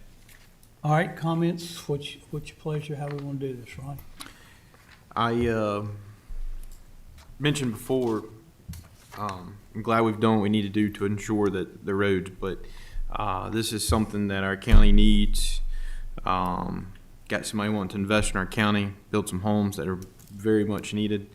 And I, for one, am ready to move forward on approving this project. And I'll be glad to make a motion when you're ready for that, Mr. Chairman. Anybody else got any? I know this is in the Boone District, and we need this project, we need these houses because of that, but I still have heartburn that we don't have this there. I think this is probably as good as it's gonna get without it actually being in VDOT. So my dilemma now is, do we settle for as good as it's gonna get, or do we go ahead and accept it? And each and every one of us have that that division, subdivision in our district that we having this heartburn that these people are doing it. And it's not only here, it was 2 weeks ago, I was listening to the news, and there is a subdivision down in Bedford County, and the guy that they were interviewed that lived there said if the supervisors had done their job, we wouldn't have been in this place to begin with. And that's not even in Franklin County, that's another one. And that is my dilemma and my hesitation on what's going on. So, I don't know. I just don't know what to do here. I don't know what the constituents want. So, I'll entertain opening it up unless anyone else has a comment to make. All right, I'll open it up for a motion. I'll make a motion, Mr. Chairman. Go ahead. I find that such use will not be of substantial detriment to adjacent property, that the character of the surrounding area will not be changed thereby, and that such use will be in harmony with the purpose and intent of the county code, with the uses permitted by right in the zoning district, and with the public health, safety, and general welfare to the community. Therefore, I move to approve the applicant's request for special use permit to allow for private roads in accordance with section 25-295 of the zoning ordinance, with the 7 conditions recommended by the Planning Commission, the additional 4 conditions recommended by staff. Second. Do it. I've got 3 seconds here. Madam Clerk, if you will, do a roll call vote on this, please. Yes, I think we're at Supervisor Tatum, Yes. Supervisor Cundiff, Yes. Supervisor Tardick, Yes. Supervisor Leland Mitchell, Yes. Supervisor Ronnie Mitchell, Yes. Supervisor Smith, Yes. Chairman Thompson. Yes. 20 years from now, I probably won't be here. Somebody else can deal with that. Somebody else can. Mr. Chairman, I would just All right, like, Mr. Chairman, I'd like to extend appreciation to Mr. Schott, if you would do so for us, for his confidence in doing a project of this scale in Franklin County, and for the willingness to work through this negotiation with us. Let's Thank get you. rolling. All right, Mr. Whitlow, for upcoming events and other matters. Yes, Mr. Chairman, thank you very much. Couple of things of interest for everyone. Of course, I'd mentioned, I think at the last month's board meeting, our Parks and Recreation Land of Lights that's occurring at our Recreation Park in Sontag. Just by way of numbers, I understand a couple of days ago, our count on the number of people, not cars, but the number of people is estimated that has gone through that display of lights is 44,000. And several $1,000s have also been donated with the donation box. And of course, we have great sponsors for that project, including the Rotary Club, Arrington Enterprises, among others. So that Land of Lights display will continue through New Year's. And so for those that are watching in public and certainly the audience, we would extend that invitation and understand that we've had visitors from outside of Franklin County. So that's always nice when we talk about restaurants and fuel and our retail establishments. In addition, I'd like to extend an appreciation to all county employees. Our United Way campaign, and of course that's been spearheaded, and I hope I don't leave anyone out here, that's been spearheaded by Brian Carter and his shop, Mike Burnett, Phyllis Scott, Madeline Sefcek, and did I miss anyone? Just everyone. Okay, everyone. Okay, all right. Well, those were the coordinators and the cheerleaders, if you will, for the United Way campaign. We have already reached over 60% of our goal, which has been tremendous in Franklin County. That has risen exponentially to several $1,000s, and it's very nice to see county employees contribute giving certainly for the cause of United Way. And of course, those funds are reinvested in nonprofits throughout Franklin County. Coming up, Mr. Chairman, I'll just remind the board that we have a January 3rd organizational meeting of the Board of Supervisors. That's on a Monday. And we have that tentatively right now scheduled for 2 p.m. If that works for the board. We also have that afternoon a budget work session where we'll hear from our other departments. You said 2 on that Monday, Chris? 2 o'clock p.m. on that Monday. Can we start doing things around 3 again, please? It keeps getting closer to the middle of the day. It's really hard for me to get here much earlier than 3. If that's the Mr. Chairman, if that's the pleasure of the board, if 3 o'clock, it shouldn't be a problem for us to, if, in terms of the staff, anyway. I think it's a consensus. What's the difference, 2:30? I think, it's a consensus. I think the chairman has said he I thinks a think consensus. it's a consensus. 3 The only o'clock.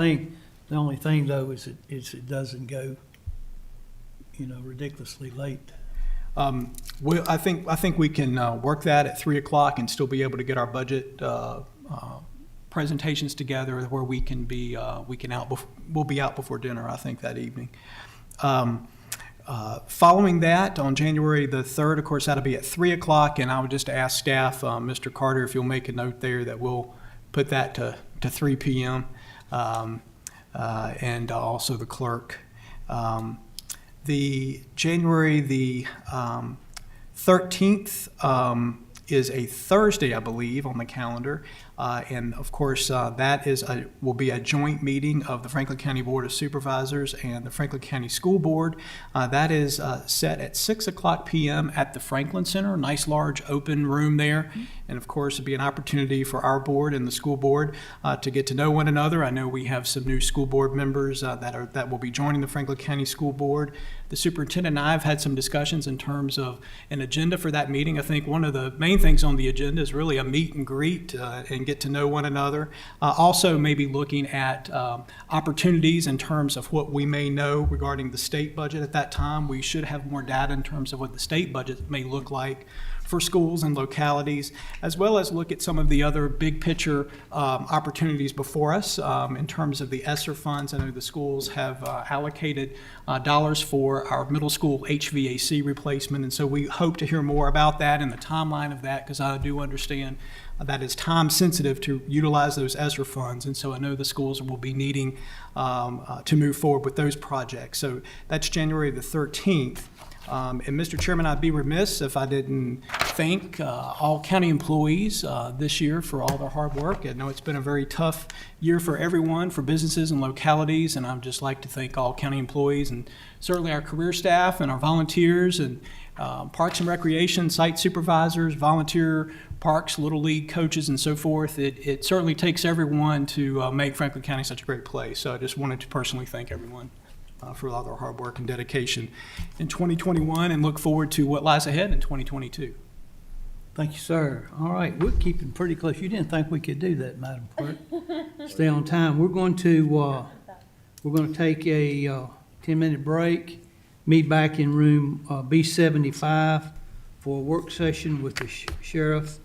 Then we'll go in closed session. For anybody here that's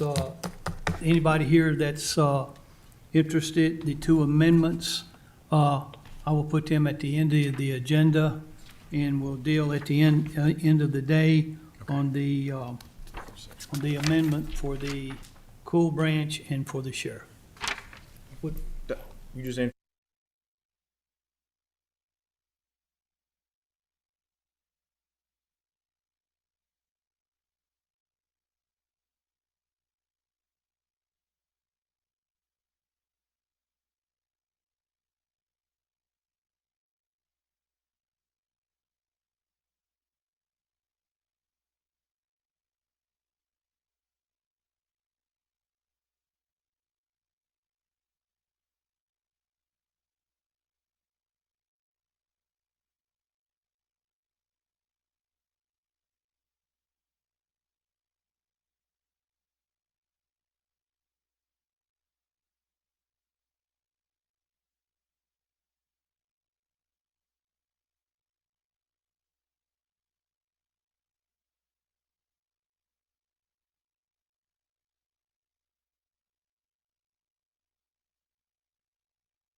A couple things of housekeeping that we need to do.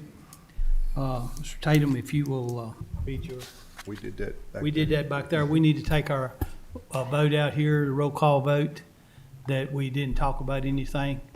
Are we okay with taking it back there? Okey-doke.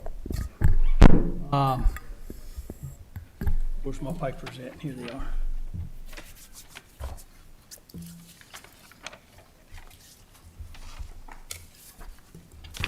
The paper that you were giving out in the back for the policy board for the Dan River ASAP for Mr. Tommy Webster. I need a motion on that. It's your pleasure. Make a motion, we approve it. Need a second? Second. You want a roll call vote on that, or you just want to do, all in favor, say aye. Aye. Aye. Any opposed by the same sign? And there is none.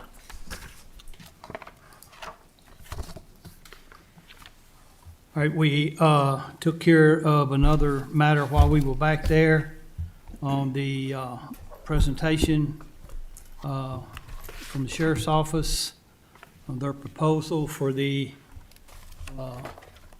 21 part-time at $500 to come out of their budget. I need a motion on that. Mr. Chairman? Yes, I sir. make a motion that we approve, give the Sheriff's Department the green light to identify the 21 positions and give them the extra $500 bonus, a total of $10,500 coming out of their budget. Second. Any discussion? Since it's Monday, let's do a roll call vote on that. Supervisor Ronald Mitchell. Yes. Supervisor Smith. Yes. Supervisor Tatum. Yes. Supervisor Cundiff. Yeah. Supervisor Carter. Yes. Supervisor Leland Mitchell. Yes. Chairman Thompson. Yes. All right, we'll recess for the previous advertised public hearings as following. Ms. Torrance, Commissioner of Revenue. You gonna present this, or is there another member of staff that's gonna do this?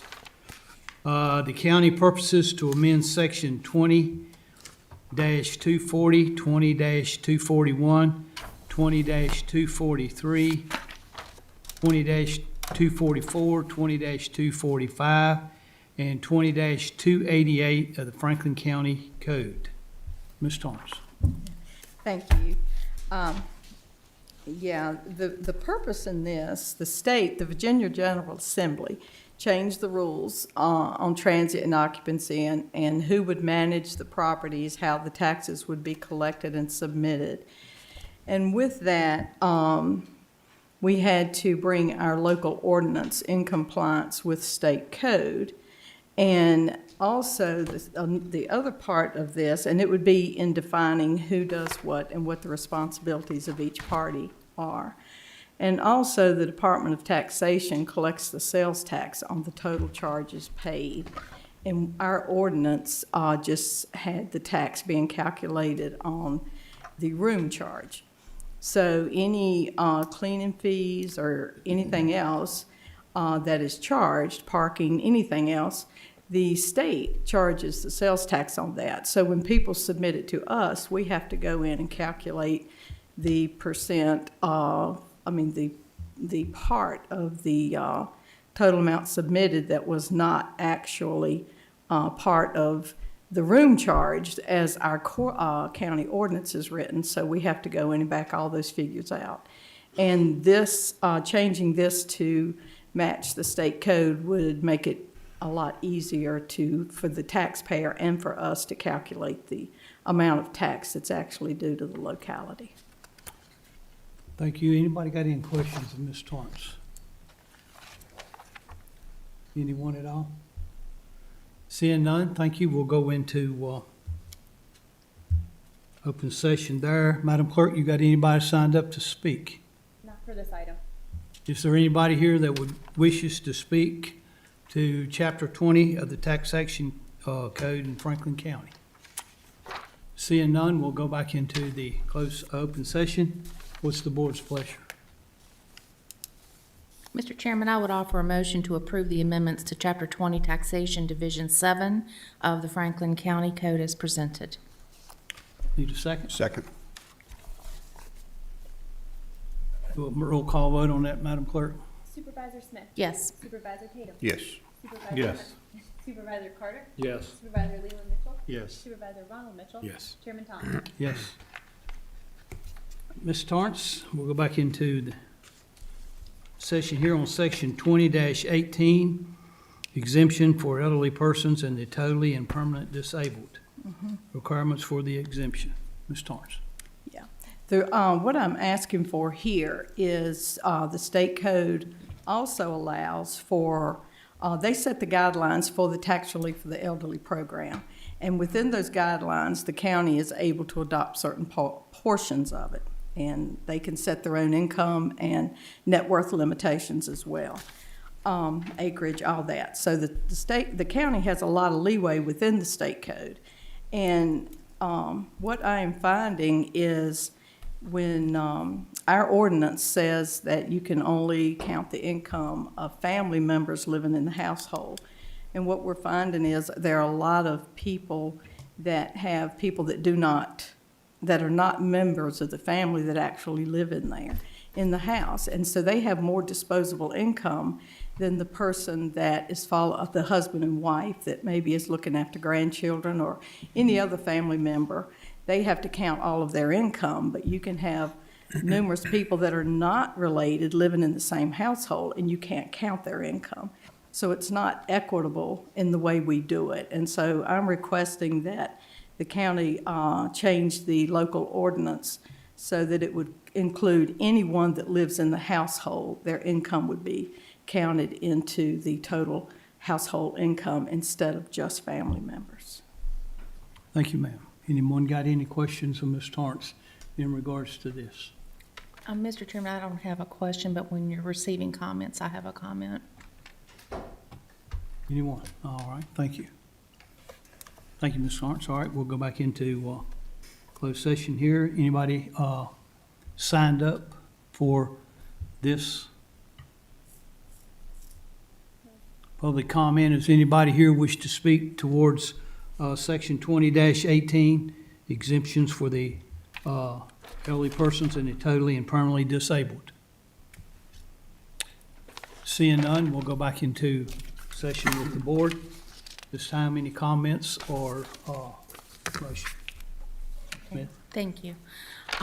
Ms. Torrance, thank you for all your work on all of this. We're blessed to have you. Thank you.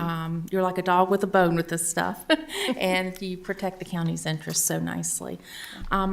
Unfortunately, I can't support this, and I kind of spoke to this before.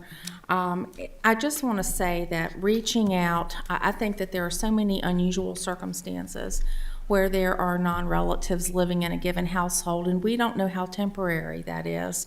And so trying to capture that at a time with the threshold of determining whether they're eligible for tax relief, to me, I think that's inequitable to the people that have the disabilities. I know that we're not going to agree on that, but I don't think that it's fair to count their income against the threshold for the people that live in that residence to qualify for tax relief.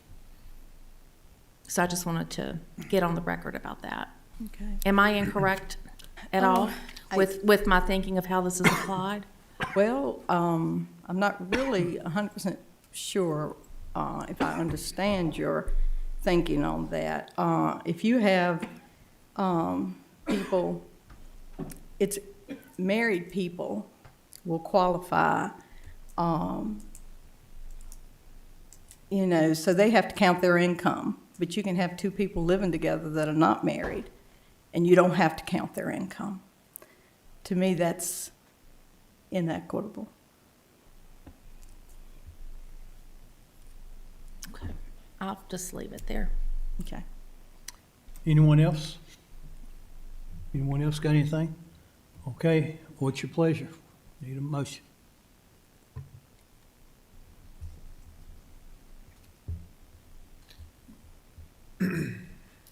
All right, do you want to table it until we can talk about it and get more things, or we got to do action on it? I've got to abstain from this vote, Mr. Chairman, because it affects someone in my family, so.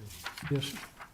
I'll make a motion, we approve it, Mr. Chairman, as presented. I don't have the motion in front of me. I'll second it. All right, all in favor, Madam Clerk, will you do a roll call vote? On the motion made by Supervisor Carter to approve the amendments to Chapter 20, Taxation Division 1 of the Franklin County Code, seconded by Supervisor Cundiff. Is it Supervisor Smith? No. Supervisor Tatum? Yes. Supervisor Cundiff? Yes. Supervisor Carter? Yes. Supervisor Leland Mitchell? Yes. Mr. Ronald Mitchell's abstaining. from the Abstaining. Vote. Chairman Thompson? Yes. That motion passes. Thank you, Ms. Starnes. Thank you all very much. Thank you, Chris. Merry Christmas, Jim. See you, bud. All right, this time for the public comment period, and for any citizens here wish to speak, if they're signed up. Ladies and gentlemen, we've reached the time set aside in our meeting for public comment. Public comments give citizens an opportunity to address the board in person or in writing on matters appropriate to the responsibility of the board. Speakers must direct all comments to the board as a whole and not to individual board members or employees of the Board of County. Personal attacks and insulting, profane, or vulgar language will not be tolerated. Likewise, commentary on issues that are not within the purview of the board and are not a function of the local government and over which we have no control are not acceptable. Public comment is not a question and answer session, and board members will not answer questions during public comment. If a speaker violates the rules, then the rule will the speaker out of order, and upon second violation, have the speaker removed from the podium. Madam Clerk, please call the first speaker. Mr. Patrick Cosmato? Come forward. When she calls your name, please state your name and address for the record. Thank you. Name's Cosmato, Patrick Cosmato, 67 Heatherton Lane, Hardy, Virginia. And I ran my mouth too long last time, didn't get to say some of the things I actually wanted to say. So tonight I came totally unprepared. And but I would like to just make a couple of comments regarding the resolution on volunteerism. I have had the pleasure of meeting these folks, and they are a fine bunch of men and women. They don't like to talk a lot about all the good stuff they do, but I know for a fact they do a lot of good stuff. My wife and I had some specific needs this past year, and on at least one occasion, without even asking for any help, they were Johnny on the spot, ready to help. And so these are a bunch of fine Americans. And so I'm going to read you something that I did not write, but I'm sure it was written better than I could have written it. I am asking you to please vote to support the proposed resolution on volunteerism. The public is asking you to make a statement. We are looking to you to affirm our God-given rights. Our rights are under continuous attack. We elected you to stand on behalf and vote to affirm our rights. Please fulfill your oath to do so. Thank you. And it even put me a Merry Christmas there. But seriously, this is a fine organization. They do so many good things in this county, and they're patriots, they're Christians. They love this county and they love this country. So I hope you find in favor. Thank you. Thank you. Mr. Walter Drew?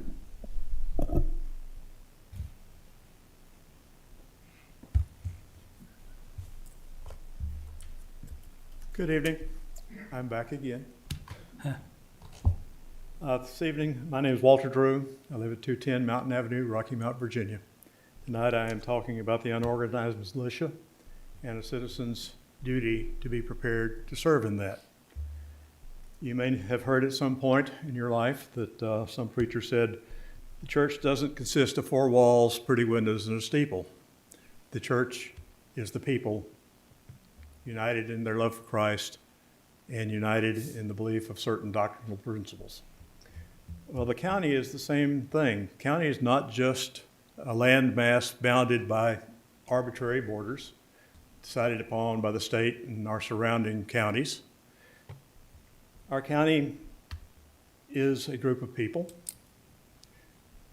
bound together by residency and community, and governed by the Constitution of the Commonwealth of Virginia. As such, we have certain defined rights and obligations, such as the right of every citizen to keep and bear arms, and then associated with this, the obligation to serve in the unorganized militia.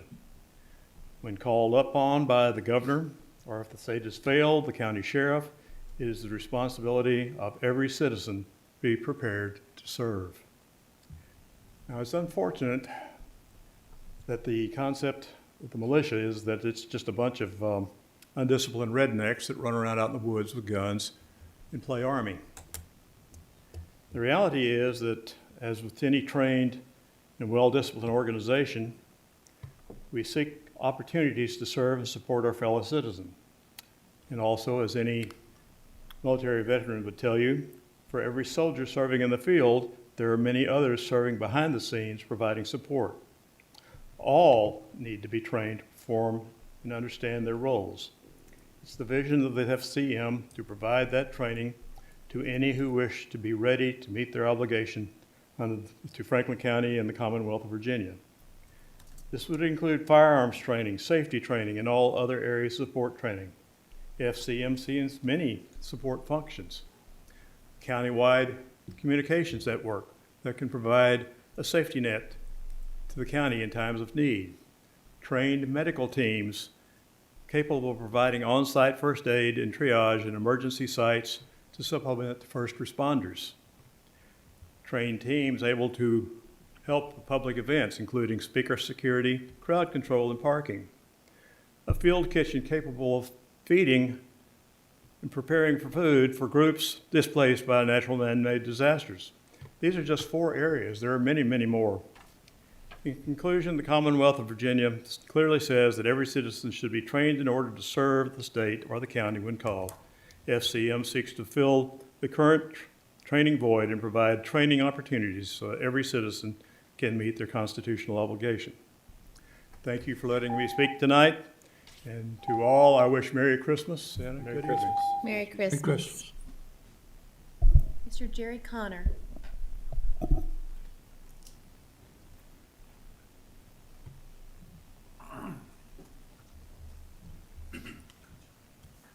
Good evening. My name is Jerry Connor, and I live at 400 Winfield Lane in Works. On Sunday, December 5th, members of the Franklin County Militia participated in the Rocky Mount Christmas Parade. Our members could be seen driving down the streets of Rocky Mount, carrying candy canes while wearing tactical Santa hats in the Christmas camouflage colors. Our shiny tactical pickup was decorated with garland bows and wreaths. Citizens recoiled with audible gasp as they were sprayed with a withering fire of candy thrown with precision by our members' marksmen. Not a negative comment was heard above all the expressions of joy yelled out by the crowd. On Sunday, December 12th, our members also took to the streets of Callaway to launch another assault of Christmas cheer and spread joy by participating in the Christmas parade. A 5-gallon bucket full of candy was dropped with precision on our intended targets. The crowds responded with expressions of gratitude and thank yous, too numerous to recount here today. To the dentists of Franklin County, I have this to say: you're welcome. These are just 2 recent examples of the members of the Franklin County Militia strive to show our community that we are your friends and neighbors. We share our love for our hometowns, and we do not seek conflict. For over a year now, we have engaged with our community in ways that reflect our values, from building wheelchair ramps to volunteering for the Sheriff's Office Citizens Academy, and to contribute to food drives and participating in now 2 toy drives. We are showing you the spirit of volunteerism of the Franklin County Militia. Meanwhile, our members prepare to volunteer for militia service should the militia ever be called to muster.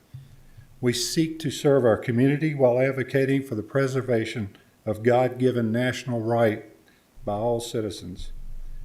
We ask that the board make a statement that affirms those rights by passing the proposed resolution.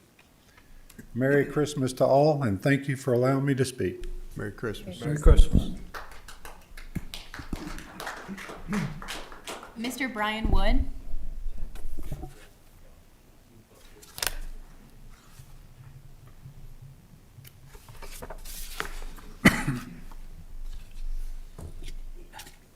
Good evening. My name is Brian Wood. I am the chairman of the Franklin County Unorganized Militia. I reside at 310 Bailey Boulevard in Hardy. Today, our volunteers once again answered the call from the Franklin County Sheriff's Office and participated in Operation Christmas Joy. Our members were asked to provide specific toys for 7 families in Franklin County.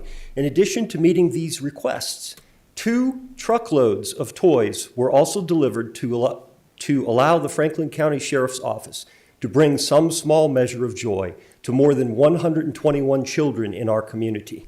It is our honor to have been asked to participate, and we are grateful for the opportunity to serve our community in yet another capacity. Our members are continually searching for ways to serve that utilize our strengths. Neighbors helping neighbors is how the militia started in colonial times. That is the militia that the founders enshrined in the Constitution. Volunteer citizens looking out for their community.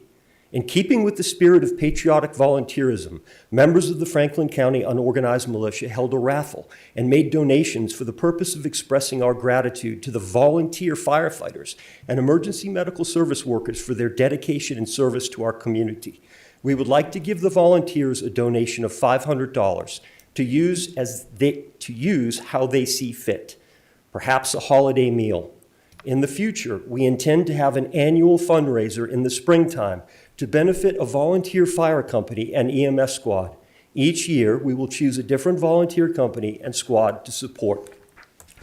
Additionally, in gratitude for the board's support of our canneries, which are an essential resource for our communities to maintain their self-sufficiency and preparedness, the FCM would like to offer a volunteer workday at each cannery. Our members will volunteer their labor and time to help maintain and improve the facilities. Tasks such as painting, groundskeeping, and other maintenance may be addressed under the supervision of county employees or cannery supervisors. The spirit of volunteerism runs strong in this community. The Founding Fathers envisioned a republic whereupon the people, and not the government, were the wellspring of sustenance. Liberty comes with responsibility. The members of the FCM have exhibited their strong values of volunteerism and community over the course of this past year through actions in addition to words. We will continue to do as the founders intended. In return, we ask that our local elected representatives affirm our rights and honor their oaths through the action of making a simple statement. We are asking you to affirm the words and intent of our founding fathers. It is time to pass our proposed resolution. Merry Christmas. Thank you for your service to our community, and thank you for the opportunity to address this chamber. I look forward with hope that your actions in the coming new year will offer proof that our republic yet lives. Thank you. Thank you. Miss Glenna Moore.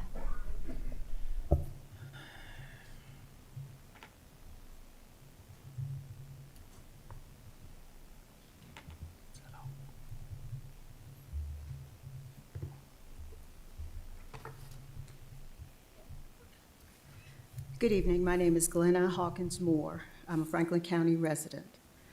Calling for America's involvement in World War I against Germany, President Woodrow Wilson told Congress, "The world must be safe for democracy." Black civil rights leader A. Philip Randolph responded, "We would rather make Georgia safe for Negroes." My grandfather, Sam D. Young, a World War I veteran, was treasurer of the Franklin County NAACP in 1948. Meetings were held at 2 Rocky Mount African American churches, First Baptist and Bethel AME.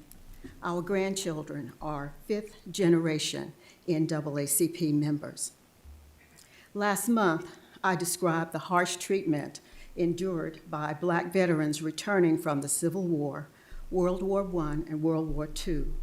that prompts me to introduce you to Sam Young's 7 sons who loved and served a country that frequently didn't love or respect them back. Leland is familiar with my 7 uncles, Robert and S.D., United States Navy, Herman, Hobart, and Perry, United States Army, and Lincoln and Fred, United States Air Force. They faithfully served during World War II, the Korean conflict, and Vietnam era. All faced segregation laws, policies, and practices before they left Franklin County, during their military service, and when they returned to Franklin County. Only 3 chose to stay in Franklin County, since opportunities for work and social advancement were often blocked by shameful racial policies.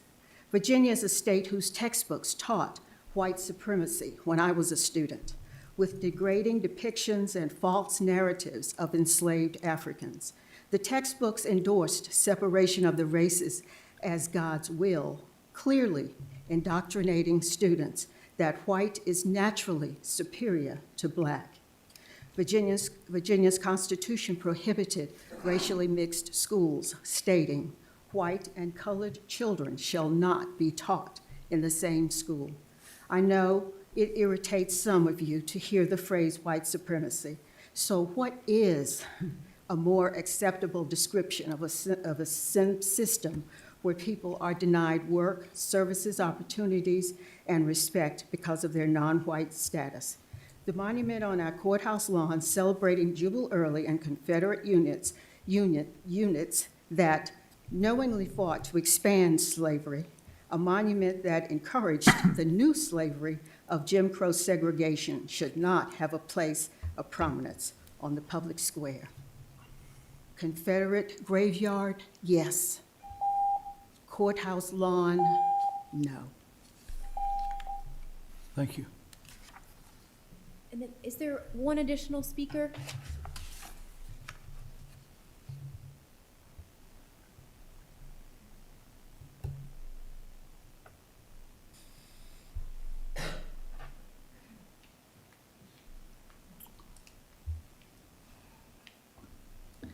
Gentlemen, Ms. Smith, my name's Linda Shiflett. I live in Rocky Mount, Virginia. A couple things. First of all, I want to thank you all, each of you, for your service in this county. I don't think you hear that enough. I'm beginning to understand a little bit about what you do to serve the people in this county, and I want to say thank you personally. I also want to speak concerning the cannery tonight. I've had in this past year, with its opening season and now closed, to use it. And I've seen the tremendous value it is to this county. People, their produce at the end of the season, harvest season, take it in with very little expense, get a lot done very quickly. I just want to say, if there's any changes coming up or discussions about the canneries, please don't do anything to change the availability of the canneries in this county. That's all I want to say. Thank you, ma'am. Thank you. Madam Clerk. Is there anyone else here that would wish to speak, even though you've not signed up? Anyone at all on matters of the county? Thank each and every one of you for being here.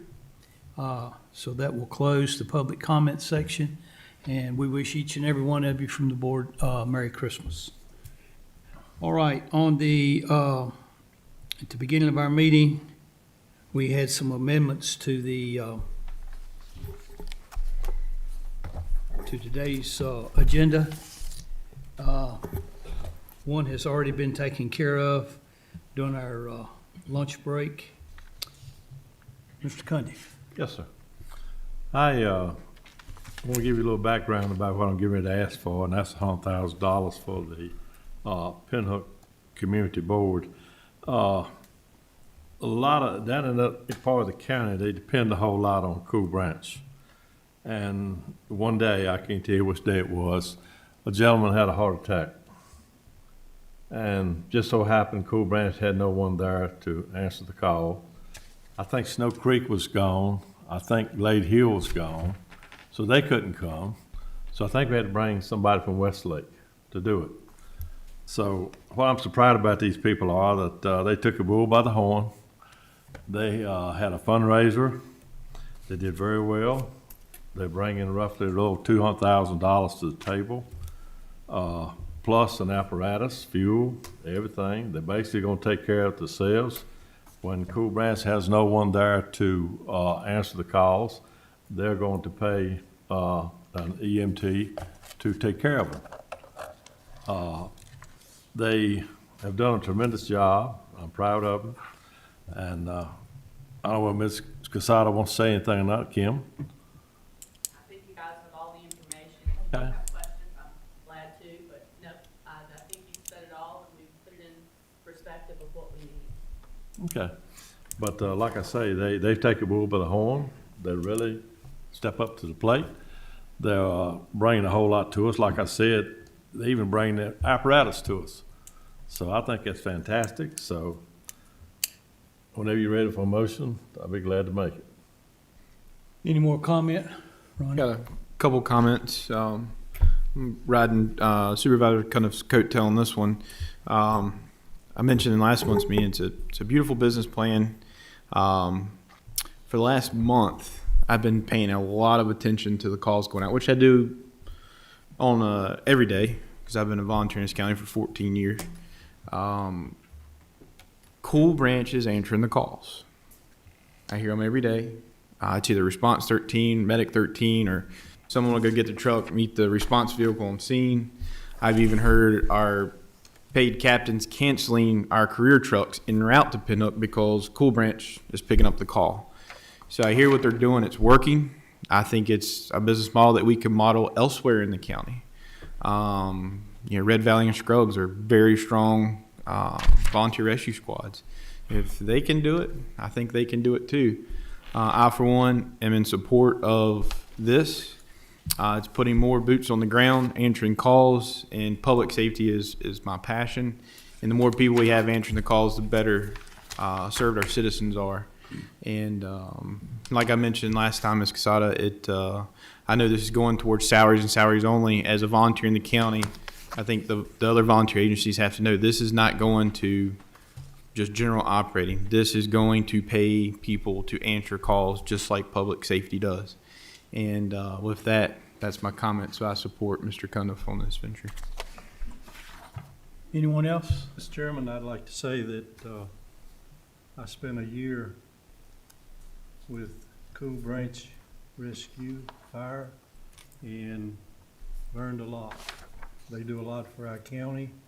They serve the area down there real well, and I just want to add my support for what they are trying to do. And I think they will accomplish it. Just a quick comment, Mr. Chairman. Starting my second term on this board, I've heard a lot of requests in the last 4 years. Never had community come here offering money to help pay for something. And for that reason, I intend to support this motion moving forward. Mr. Chairman, I'd like to say, if we'd have taken this vote a month ago, I was a no vote, because I had a lot of heartburn of sending that kind of money to an agency outside of Franklin County. However, I will say over the last month, I've spoken to Director Ferguson and others just to find out what Franklin County is getting for this investment. We're getting a location, we're getting apparatus, and we're getting service to a area of our county that just over the last couple of years is, I think if Director Ferguson's numbers were right, somewhere around 13% of the EMS calls in the county were in this area. So that's nothing to sneeze at. And we have a locality that has stepped up to the plate and have put some skin in the game here. I think you're to be commended for your hard work and efforts. And so for that reason, I think it's a good deal for Franklin County. I know I'm gonna catch some grief from people in my end of the county because sometimes we get a little nearsighted but I think I can sell it to them that it's a good deal. So I am in support of this with Cool Branch. I think as we've had other speakers here tonight talking about their right to volunteer, and I support that right to volunteer 110%. I'm a volunteer myself, and I think this is just a good illustration of how communities come together to serve themselves, and I applaud them for it, and I applaud our other visitors here tonight that have taken their time and put forth their effort to volunteer and serve their community. You are to be commended. Volunteer service is a calling. These volunteer fire department and rescue squad members that answer that pager at 2 o'clock in the morning to go and render service to someone in need. And in most case scenarios, we give them $3, $4 to come out, and they won't even cover their gas. You are to be commended, and I appreciate you again for the hard work and effort you're showing, that when a community pulls together, and I know where you're coming from, because 20 years ago, the area that I live in, Henry, we did not have a fire department. We came together, and people said, you can't do it. There's not enough support in Henry for a fire department. We raised enough money to build our building. We never had to borrow a dime. Communities can do it when they work together, and that makes us all better when we do it. So thank you for your time and effort. Ms. Smith? Thank you. I too am in support of this. I echo a lot of what Mr. Tatum said. I was not sure. I was sitting on the fence about this about 30, 60 days ago, and learning how things are actually going, and talking with our public safety director, and also the diligence and the commitment that you ladies have demonstrated, and demonstrating a commitment to the county to serve citizens in your area, but to also bring funding, as Mr. Carter said, to address and create a solution to a problem. And I'm in very much support of this at this juncture. And I just applaud the approach that you all have taken. You have been methodical, and you have informed us in ways that's been meaningful and helpful to the discussion. So thank you for that, and I look forward to a vote on this matter.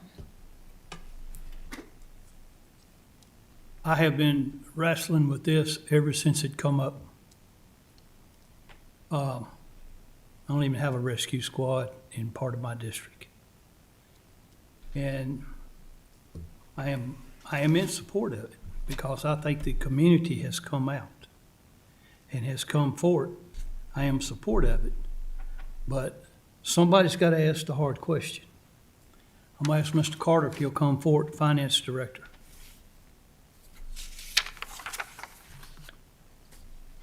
I know I'm not going to put you on the spot because you knew this question was coming. But if this board goes forward with this and does that, where's that $100,000 coming from? Because it's out of the budget cycle, it's not been put in the budget, and it's just come to us out of the blue. And we don't generally do this. Right. It's certainly an unplanned expense. I mean, those happen in a budget year. I mean, right now, there's probably 2-3 balances that might be used. The rest are kind of dedicated, even we may not have spent it yet, but they are dedicated for other uses. The board has a board contingency of $50,000. That is unobligated at this point, to my knowledge. There is the capital reserve that was set aside with some rollover money. There's about $170,000 in that, but we still have some A&E to pay, so I would say probably reserve 70, maybe 100 out of that if you wanted. The rest probably at this time would probably need to come out of fund balance. So any combination of those balances to fund it from the board's perspective would get us there. But those are the unobligated balances at this point that could be used. And we're halfway through our budget cycle. Yes, sir. It goes until June 31st. Yes, June sir. 30th. And so, I mean, there's lots of you in here that said today that you support it, but you wasn't gonna touch money in fund balance. So, you heard what the man just said. That's where the money's gotta come from. We don't have $100,000 laying in the corner somewhere. The money's there, but it's in the fund balance, and the fund balance is setting aside for a certain thing. And that's if hard times set upon the county. We gotta keep it going. Time to quit talking and time for action, but before we do it, if you decide where we're gonna do it, you gotta say where the money's gotta come from. We gotta give Brian, and where that money comes from, it's gonna help me decide on whether we vote, because I'm not gonna vote to take any money out of fund balance. Mr. Chairman, if we could, Brian, could you reiterate those two other reserve accounts that maybe we could do a combination draw on? Those availability of funds in those two reserves, not fund balance. Okay. Board contingency, which is in your operating general fund, we try and set aside an amount every year. Right now, that has $50,000 in it. The other is the capital reserve that has about 177,000. I would say maybe take some out of both. So we leave, because we do have other A&E type costs to pay out of that capital reserve at this point. But those are the two that get you, 220, 25,000 or so between the two of them. But if by netting out 50 and maybe 100 to 150,000 between those two balances, if you want to find the 100, however you split that out. And so for additional clarification, this extra $25,000 a year that's being requested moving forward, is, Mr. Cundiff, is that still going to be part of your request? Run that by me again, I'm sorry. According to the memo, they're asking for $25,000 a year, starting with 2022. Is that going to be made part of your motion? And if so, where do you recommend that funding be identified? I think they was wanting 100,000, one lump sum. And I'm pretty sure that's the way it is. Well, yes, but then there's a subsequent ask.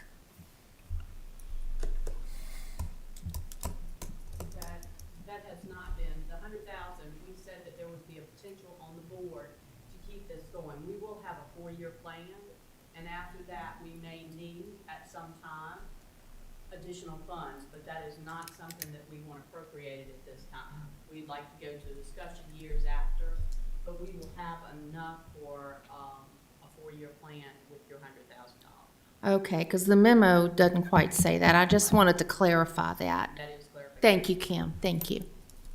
Mr. Carter? Brian, I'm sure in the county budget, there's a lot of capital fund line items in there that we've got money in that are never gonna be done. Can you think of one of those we can take some money out of towards this? I mean, the two that we have, that are unobligated, there could be, but I can't tell you at this point they won't be done. We set aside money for 5% raise for employees. If we have the turnover, I may not need all of that 5%, but I can't tell you that right now. We set aside money for a health insurance increase because that was significant. I can't tell you at this time that we'll need that. We won't need that money. Those are some items that we've set aside. We have other capital reserves that we could utilize. Typically, they're set aside for things like our regional jail. Should operating costs exceed anticipated budget, planning reserve. Those are some areas we could go that we don't have any direct expense right now, but those have been set aside for a while for future purposes. We start twice a year tax collection this year, right? Yes, sir. When will those funds get into the pipeline? They should be due June 5th And so those will be within this fiscal year. We should have that How one-time much will collection. that be approximately the first round? Rough rounding, 20 million. I think there's gonna be money we can cover this. Ma'am, if you all have a 4-year plan, you don't need the 100,000 up front. You could take 25,000 for a year for 4 years. Wouldn't that work? We are hiring people. At this point, we want to have funds in place. I wouldn't want Tiffany to come to work for my company if I were a company, if I didn't have funds in the bank to pay her for at least 4 years. I don't want to have just enough to pay each year, not knowing we will have money in the future. We couldn't get employees that way, and we've done a very good job of getting employees already. Mr. Chairman, Yes. I can offer you a motion using the pots of money he's described if you're ready. Let's discuss on it first. So, speculating on where the money comes from, and then want to talk about spending money that we don't have yet. I mean, is $100,000 going to bankrupt us? No. You know, the question to me was, where does it come from? These are the balances that we have today. There will be future money. I mean, certainly it could replenish some pots if the board so desires at that future date. That's a decision I'm just providing the information. Well, the request is for 100,000. Yeah. Can you come up with 100,000 to cut them a check I would. without getting into the fund balance? Yes. It would be 50,000 from board contingency, and then we would have to pull, I'll just say, another 50,000 from the capital reserve, which will bleed that down, but should the board want to, that could be restored with twice-a-year collections. I'm not recommending that, but that's always something the board will have to determine at that time. Anybody else got anything, comments? I have a comment. My comment is that, Mr. Ferguson done said it costs between 70 and 75,000 people, $70 to $75,000, excuse me, just to put a person down there. They are also gonna help fill in the lower end gap that we have towards the Pinhook. In other words, they'll be able to go to Snow Creek and maybe cover the lower end of, Union Hall. I mean, this is to me, a awful good deal. And I can't see how we can turn it down. But go ahead. Can I make a before a motion is made? Yes, sir. I understood as part of that there was to be a memorandum of understanding with Cool Branch and all of this. So can all of this be contingent upon all of that being done before we write a check? Exactly. Okay. All that's got to come. Yeah. All right, hold on. Mr. Taylor. Okay, all the talk is no one wants to touch fund balance. I saw your report a while ago, and it says, you know, we're going to keep a little over $21 million in our reserve, and with everything said and done, at the end of the day, we're sitting on a pot of a little over $7 million of undesignated fund balance. I can't see why we couldn't take $100,000 to cover this, and then twice-a-year tax collection coming in this summer. That would be a great opportunity to strengthen up our fund balance, put this $100,000 back in there. I don't see the issue. And then we wouldn't be draining our contingency fund down to zero or our capital fund down as much. That's just me. Yeah, Mr. Chairman, back to Mr. Carter's point, for the memorandum of understanding, certainly, staff would certainly recommend if the board wanted to move forward to enter into a memorandum of understanding. And so I know Kim and Tiffany specifically have worked very hard on the proposal and so forth. And I just want to make one clarification if I can. I know they're requesting 100,000, assuming that's a 4-year plan, meaning to staff the station, running calls into Franklin County and the Water's Edge and the Pinhook community for the next 4 years. not necessarily 100,000 plus an additional 25,000 over the next 4 years, as I understand. So I wanted to just make that clarification, and then that could be reflected in the memorandum of understanding.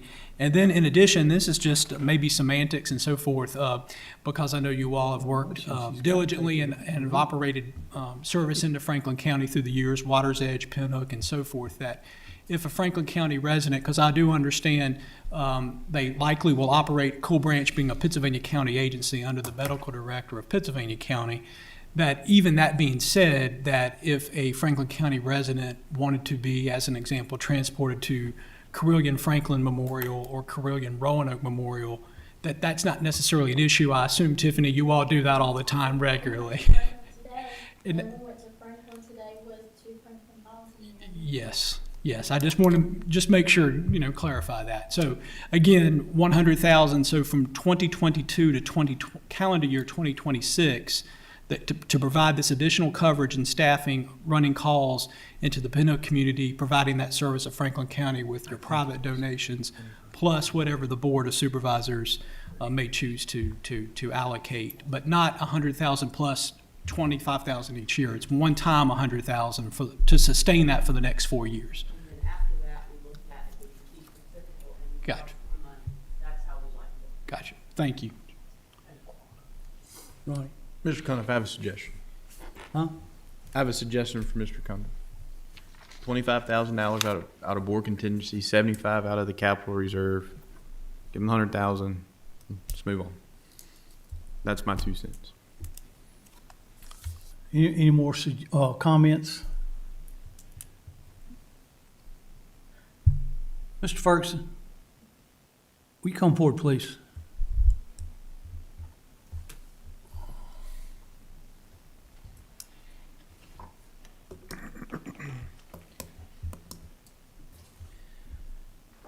A couple of days ago, when you did your proposal for your budget, you had a segment in there about the Cool Branch. Would you be so kind as to go over that again and refresh our memory? I think you had something in there broke down. It's like 25,000 a year, something to that effect. Yeah, what the proposal was on the slide that we had on the question that you're asking, there was staff recommendation was to provide one-time funding of $100,000 allocated in quarterly increments after memorandum of understanding is signed by both Cool Branch Volunteer Rescue Squad and the County of Franklin, with the first quarterly allocation to be paid January 1st of 2022. Okay, thank you, sir. Yes, sir. All right, does that open up for any more discussion or anything? Everybody through with discussion? All right, what you want to do? Mr. Chairman, I make a motion that we allocate $100,000 to the Pinhook Community Board with a memorandum of understanding. And I think we pull, I think it's 25,000 out of the board fund, and a contingency fund, 75,000. Second. And just to clarify. Yeah. Just to clarify Mr. Cundiff's motion, it's 25,000 from the board contingency fund and 75,000 from the capital reserve fund. Okay, I'm sorry. If that's what you intended. No, I apologize. Yeah. Mr. Chairman. And that is with the memorandum of understanding? That's with the memorandum of understanding. Yes, ma'am. I'd like to offer an amendment to the motion for consideration, which would be that the board would replenish those 2 reserve funds at some point during the year after we realize some additional revenues. I just want to make sure we put that back. Mr. Cundiff, I don't know if you would accept that friendly amendment. All right, there's an amendment to the motion. Do we want to vote on that separately, or will you make that as part of your motion? Make it as part of the motion. Can we do it? We can do it that way if everybody's in agreement to it. And Tommy that's made the motion agrees to it. All right, and then who seconded it? Are you agreeing to that? You made a second on it with the amendment. Yes, sir.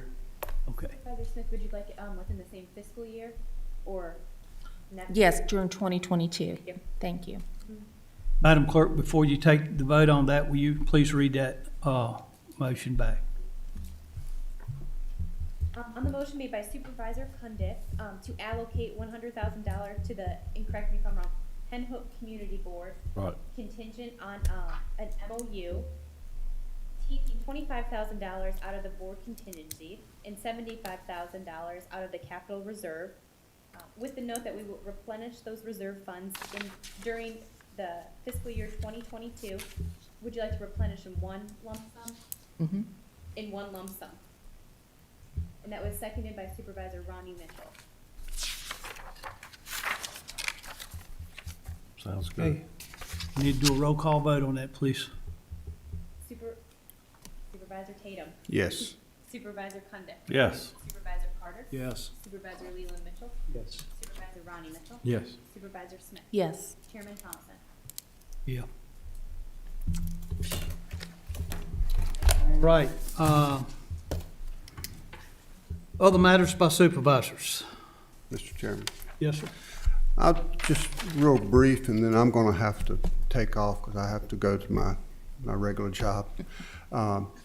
Our visitors here have come and spoken to us several times on recognizing a person's right to volunteer in their community. And I, too, feel that it is an inherent right that every individual has to volunteer and serve their communities, because I see it's more than just serving my community. I'm serving my family. You know, we're all family in a way. I can't grasp why we've put off passing the proposed resolution. And I've read the resolution. A resolution is not a binding document. It is a recognition from this board that we recognize a person's right to volunteer and serve. I'd like to see us at least, these people have been here several times. They've spoken very eloquently on this issue, and I would like to see us set aside some time in there. I know, I'm going to be honest, you couldn't come at a worse time as far as our schedule goes because of the budget, but I would like to see us set aside some time in the future. If we can get it in January, if not, we can definitely get it in February on the agenda for group discussion, and maybe allocate some time in the agenda for Mr. Woods to come and offer a little more in-depth explanation. I can't see where it's a downside myself, but that's my opinion on it. And so I would like to see us set aside some time, if possible, at our January meeting. If not, definitely in February. You know, budget time, it's a hard time for us, but I'd like to see us allocate some time to ask these questions and get them. For me, I can't see I might be overlooking something, you know, but for me, I don't see a problem with it. And with that, I need to go to work. Anyone else? Ronnie? Merry Christmas. Thank you, Mr. Chairman. Merry Christmas. Thank you. See you, buddy. I know you guys get, well, I'll start with something different. How about that?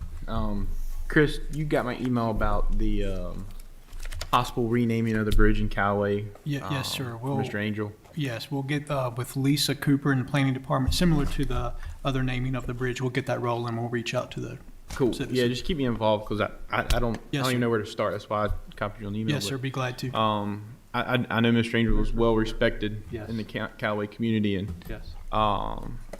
if that's what the Callaway community wants, that's what we'll do. The last few meetings, there's been several people here referring to the canneries. For the last year and a half, I've fought pretty hard to get funding for the canneries, and we did approve $100,000 for the canneries. For those of you who don't know, be $50,000 to each cannery to make some improvements, because I got a lot of people in my district that use our cannery. I've been there. It is right now with everything going on, it's been pretty vital to our community, and it's in dire need of improvement. So thank anyone who is going and helping with that. I appreciate that.